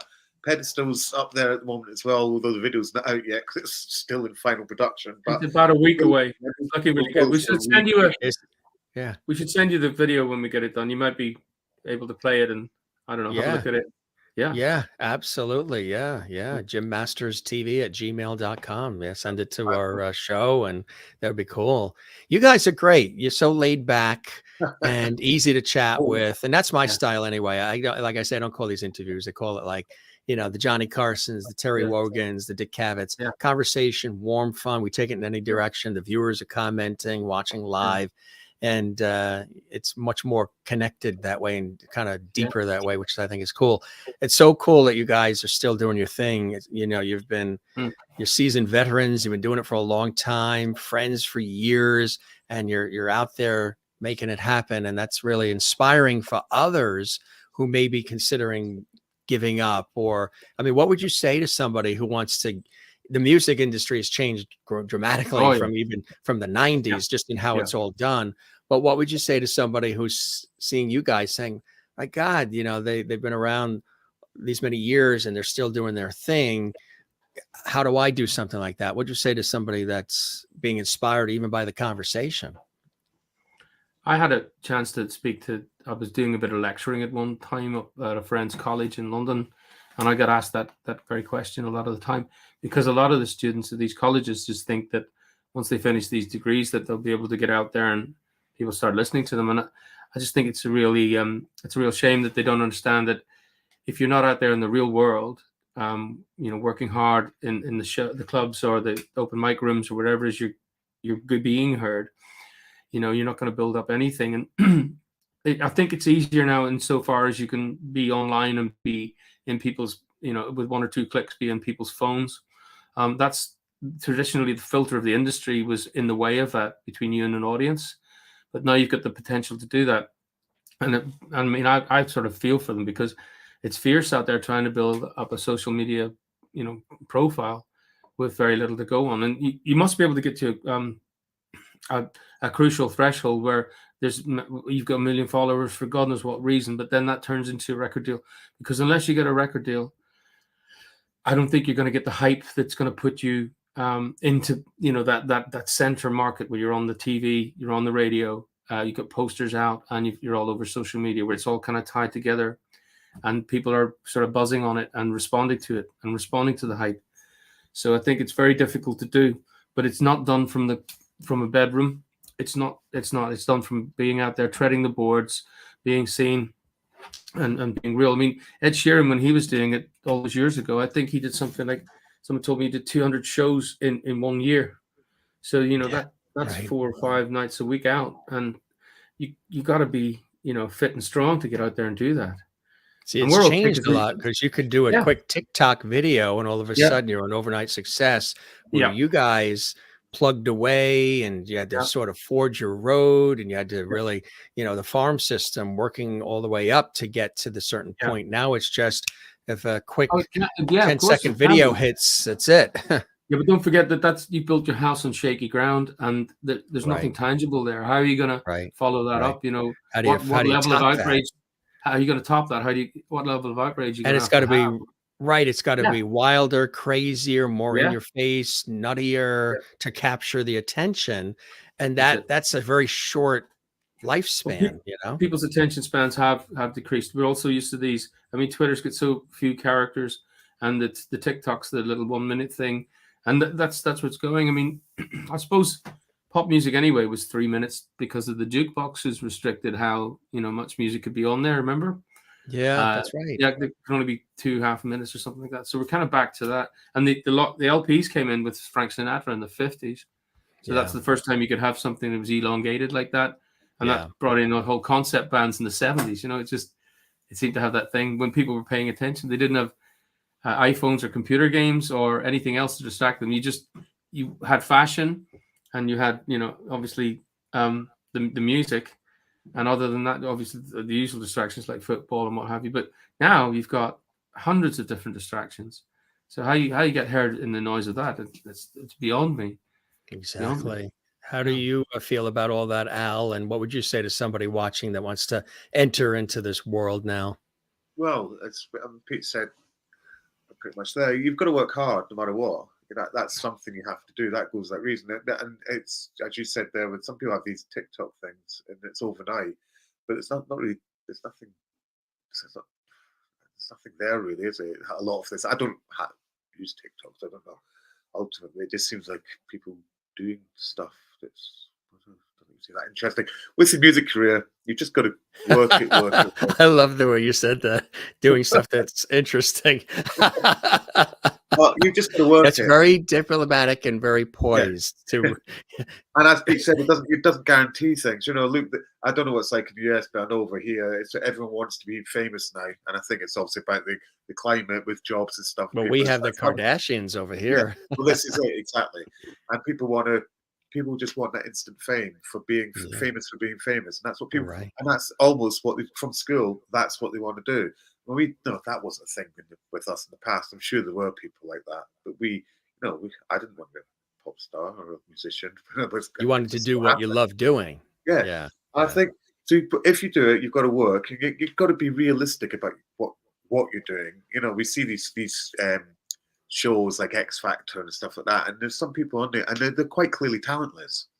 I know that not all of them, obviously, but some are. And you think, why are you even on this? I mean, you need to be sure about. You know what you're doing is actually, just because your mate says, "Oh, you're really good at singing," doesn't mean you're really good at singing. So don't waste your time. Don't waste your time. Go and get a job and do something tangible, do something right. Don't just being famous. It's not that being famous isn't all it's made out to be honest. I've had a lot of performers, actors, actresses, singers, others who've said, Broadway people, everything. They said, here's the deal. If you want to do this, 50% of you wants to do this kind of career, but the other 50% wants to be an accountant, be the accountant, because you have to be 100% in to do this and to make it work, right? Yeah, absolutely. Oh, absolutely. Yeah. I should eat and breathe this. It's in the blood. You were saying earlier, like you were doing this. You mentioned, since you were a little child, like 3. I remember picking up I've seen Bruno Mars did this as well, pulling up the candelabra, standing up in the fireplace, and my dad gave me I had a little toy guitar, and then trying to imitate Elvis that I saw on the TV.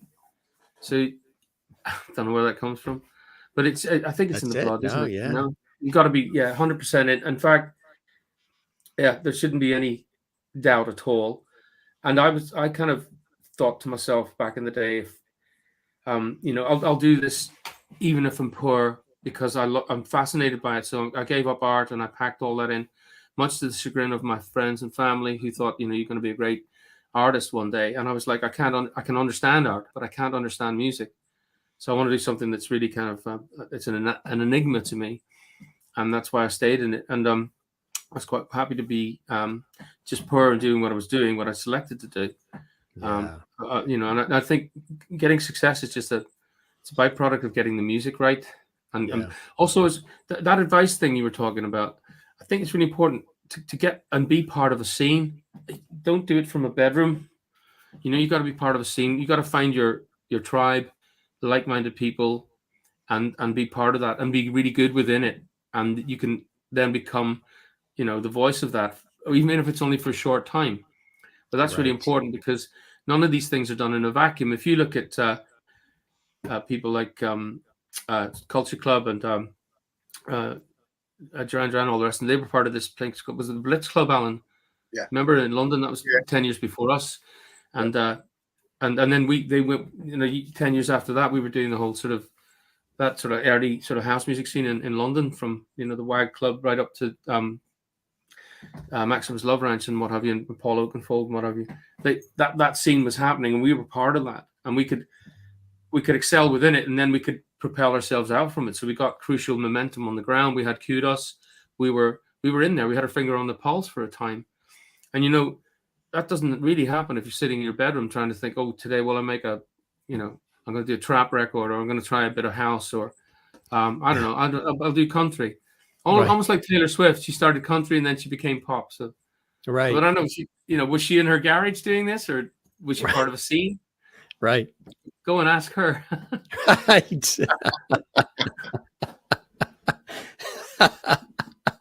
I know, it's gone from the big studios and everything to, like you say, the bedroom, on the laptop or the phone, and that's it. And yeah, I mean, look, that's just where you do your ideas, but they're just your ideas. And the thing about music is, we play music. Children play. We play music, and if your play is just on your own, it's like, what's that? It's got to be with other kids, and it's got to be something that excites them as much as it does you, and then that creates a ripple effect, and it goes on and outwards. Exactly. So get involved. Roll your sleeves up and be somewhere. Hail, the word hail, as in hail from somewhere. Right. Exactly. Yeah.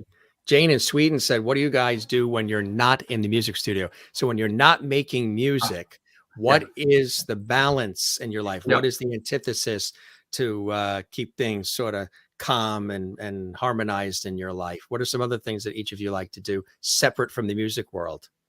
Thanks, Jane. Thanks, Jane.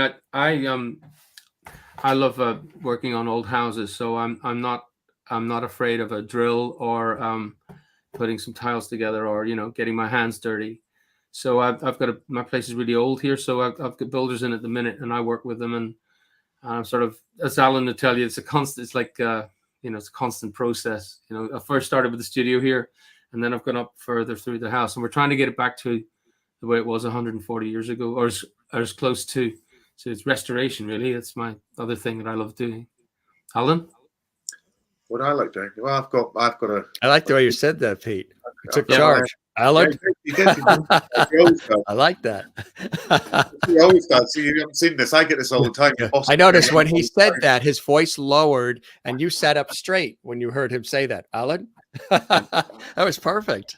I love like football and stuff. So I'm big into my sport, and I've got a 10-year-old boy so I like seeing him and trying to get him involved in sort of stuff like that when I see him. I'm not with his mother, but so I see him quite a bit, trying to get him involved in sport stuff, and just basically sleeping and being lazy. So that's like that. I'm not. Yeah, there's not much more to it. Every day I'm sort of looking at my computer thinking, I should do something. I'm working on something at the moment that Pete doesn't know about. It's a solo thing, which is a dance music thing. So, but yeah, so I just I just watch sport and go and see my kids basically. That's it cool. really. And I do like going out and partying a bit still.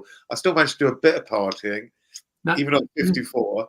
you've got your own. You've got your own night, haven't you? A retro I forward. do run. That's every now and then. So I run those sort of things, and it takes a bit of time up. But do you know what? Even just running the label and stuff. I've got another label as well, which I do with some other soul stuff and things. Just running that takes time, just looking after, because we're doing the gigs at the moment, and we basically manage it ourselves now. Yeah. So just dealing with some of the agents and stuff there, and just trying to do things, it just takes your time. It just takes time. It's little things that you think wouldn't take lots of time, but they do, because people know, we're trying to deal with agents, trying to just get things done for a gig. Simple things that should take minutes take forever, because they can't get a straight answer out of anyone. And it's so it's and that's our life. That's my life at the moment, really. If I had time to do other stuff, I probably would, but I don't really. Yeah, that's it. But you're enjoying life, and you're doing your thing, both of you, and it's you're out there still making the music, which is awesome. This was great, guys. I hope the show met your expectations, whatever they were, and you enjoyed the time with me as much as I have with the two of you. No, it's been brilliant. It's been great talking to you. Really cool. It was really fantastic, and we're going to keep that porch light on for you. Much continued success and blessing and joy in your lives and your families. And let's stay in touch. Keep us posted on all the cool new things that are happening. You're definitely welcome back to the Jim Masters Show live anytime. And hopefully we'll get a chance to see you guys in person, whether it's here in the States or there. That would be really cool. And spread the word about our show for us. It takes a village, as we say, right? Takes a village. Continued success. You guys are awesome. And thanks for all the time, spending time, really sharing about your lives and music, your passion, and the things that sort of make you guys tick. I think it's really, really cool, and really a pleasure. Thank you, Jim. Thank you, everyone, for the comments. That was kind of you. Yeah, the comments have been piling in. We thank all the lovely audience. Jane here says, thanks, Peter and Al, for being here tonight. Thanks, Jim. You're welcome. This is a great show. Interesting to hear about your singing career, thought about back then and now. Good luck with your music in the future, guys. Christine's in North Carolina, USA. Fun conversation with Peter and Al, both so talented, great stories and lots of laughs. Terrific. They could both join us today. Wish them continued success in all their future projects. Thanks, Jim. Very, very welcome. We appreciate all these great comments. You guys are fantastic. Sherry is in Kansas, USA. Thank you, Pete and Al, for joining us today. Good luck in all you do in the future. Nice stuff. Great stuff. That's it. Levity. We call that levity. Between the love and the levity. Loving it. That's it. You guys be well, and thanks for all the time. This was really a fantastic conversation, and we'll chat again soon. We'll stay in touch, and again, all the best to you both. Cheers, Jim. All right. You take care, Al. And Pete, you take care as well, my friend. Cheers. Always. Fantastic, huh? Really, really fantastic. Now, for those of you who've been fans of D Ream for years, you got a chance to learn a little bit more about them, about the early years, and also about what they're up to now. Some of the cool things, a lot of cool things that they're working on now. And you know what it is? They're kind of like brothers. They just have a good time. They're doing it their way now. You know what I mean? They're seasoned veterans. They're doing music that really speaks to them and speaks to a lot of people. And as I said, there's a lot of really cool things that are coming down the pike with the guys. So make sure you check it out.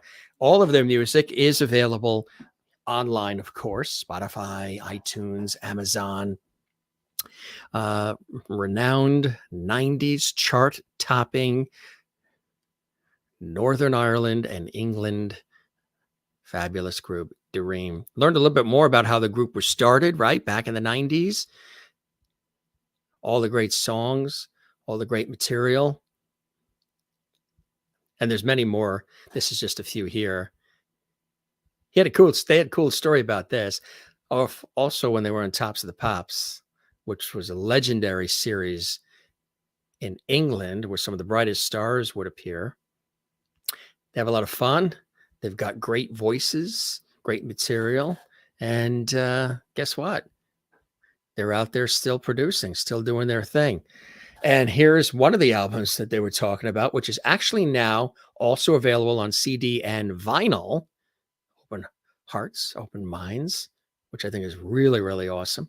Cool stuff. That's one of the things that happens here on the Jim Master Show Live Entertainment Lifestyle Variety Talk Show series. If you're joining us for the very first time, gang, we welcome you.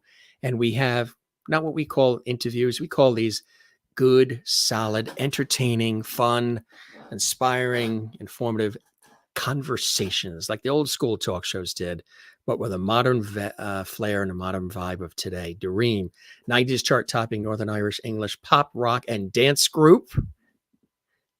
Yes, here on our show. And it was really, really cool right here on the Jim Masters Show. Hope you guys enjoyed it. If you did, be sure and give us a thumbs up. Give this episode and all the episodes you like, because that helps us grow and expand and reach more people when you give us a thumbs up. There's a thumbs up icon on our YouTube channel. Give us a thumbs up and also leave a comment for us on the YouTube channel. That is big time. We really appreciate that. And subscribe to the YouTube channel, Jim Masters TV. That's the channel you're watching right now, where there are literally hundreds of past episodes that you can watch with guests from all around the world who do amazing things, and whether it's, television or film or music, comedy, sports, stage, culinary, inspiration. It's all life. It's all about life. And from major celebrities and stars who come through, some of them are people that I've known for years. I've interviewed on American television and radio, and they come on as guests, to everyday people who are doing really cool things to make life, just really a wonderful experience, and they're making the room better than they found it. I think that's awesome. As you do too, every time you tune in and you watch the Jim Masters Show Live series. You can find me on all the socials, just like the guys. I'm at Instagram at Jim Masters TV, Facebook at Jim Masters TV, and Twitter at Jim Masters TV. Come connect. Love to see you there as well. And of course, our YouTube channel where we house this series, the Jim Masters Show Live. That is Jim Masters TV. Want to also let you know, gang, we're going to be back in just about, for those that are watching live. If you're watching this later on, this is old news. But for the audience that's following us live right now, we're going to be back in just 2 hours. We're going to have a quick bite to eat. And then we have the extraordinary Shonda Tripp with us at 7 p.m. Eastern, 4 p.m. Pacific. She's author of this very revealing book with never before told stories. She Was Healed. She talks about life, death, despair, hope, and healing. She was married to Grammy-winning Rob Tripp, who passed about a year ago. They're very big in the music industry. Matter of fact, founder of Love from Music City. Of course, Music City USA, and so much more. And that's a wonderful organization that's given back to a lot of people and created a lot of opportunities and hope for people. She's got an amazing story. She's a fabulous performer, and she's going to be here on the Jim Master Show Live today at 7 p.m. Eastern, 4 p.m. Pacific. And we're really, really looking forward to that. So check that out. Speaking of Europe and England, Jonathan Antoine, singing sensation. Yeah, he was on Britain's Got Talent. Classically trained British tenor, was just with us a couple of nights ago. People loving that episode as well. Check that out. Coming up next week, Michael Shapiro, renowned composer. He's been doing this for 40 years, scoring music for film, for television, for stage, so much more. He has written a new score for the original 1931 movie Frankenstein, and he's sharing that and revealing that right now. And he's going to be with us next week on the Jim Masters Show Live, which is incredible. Just a few of the guests are going to be stopping by Lovety Hall here and the Jim Masters Show Live. Let's take a look at a couple of quick comments here, and then we're going to skedaddle because we got to grab some food and we've got to get ready for the next show. Got to get everything all lined up here. Pam, thank you. I think, Pam, you watch in Maryland, USA. Thank you, guys. And Jim, my pleasure and their pleasure as well. Christine Clifton checking in North Carolina. Thanks for this enjoyable conversation today. It was great to see today's JMS show live. I'll catch tonight's show as well. Archive. Till next time, you got it. You can always archive everything. You guys are great. All right. Thanks for the comments. We never say goodbye around here. We say see you later. Ciao. Cheers. Hasta la vida. Hasta la vista. Hasta... Let's skip that run for now. I'm rushing because I got so much I got to do before the next show. So let's wrap. Goodbye. See you later. Cheers. Now, we don't say goodbye around here. We always say ciao, cheers, slancha, shalom, sayonara, moi loop. Take care. Be well. Hasta la vista. And take care. And don't forget to love one another and take care of yourself. Love yourself too. It's very important. Breathe from the diaphragm. Relax. You know, the world is oftentimes a crazy place and a nutty place and ever changing. So take some time for yourself. We always have a few laughs around here. We always like to, interact with all of you with our show. And I thank you very much for joining us on this episode of what we call the Gym Master Show Live series. It's a pleasure to have you here. We always try to do our best to give you a good time and connect with our audience watching around the world. All right. We'll see you on the next one. We'll be here waiting for you on the Gym Master Show. Love you all. Take care and be well. We'll see you right here. I will stay right here in this chair. They will bring me food until the next episode. Thanks again. Seriously, it's always a pleasure to have you here, and we always have a good time. Don't forget as well to subscribe to the YouTube channel, Gym Masters TV. It's the channel you're watching right now on YouTube. And make sure you click the notification bell icon. Very important you do that, because when you do that, you never miss any of the episodes of our series. That's right. You'll get like a notification, a little notification saying, hey, this is coming up on the Gym Masters Show. Don't miss it. This guest or this conversation or this pop-up show, whatever it may be, is what's happening on the Gym Masters Show Live, and you'll never miss it. Till then, we'll see you again soon. Be well. Take care, and thanks for joining us on the Gym Masters Show. Cheers.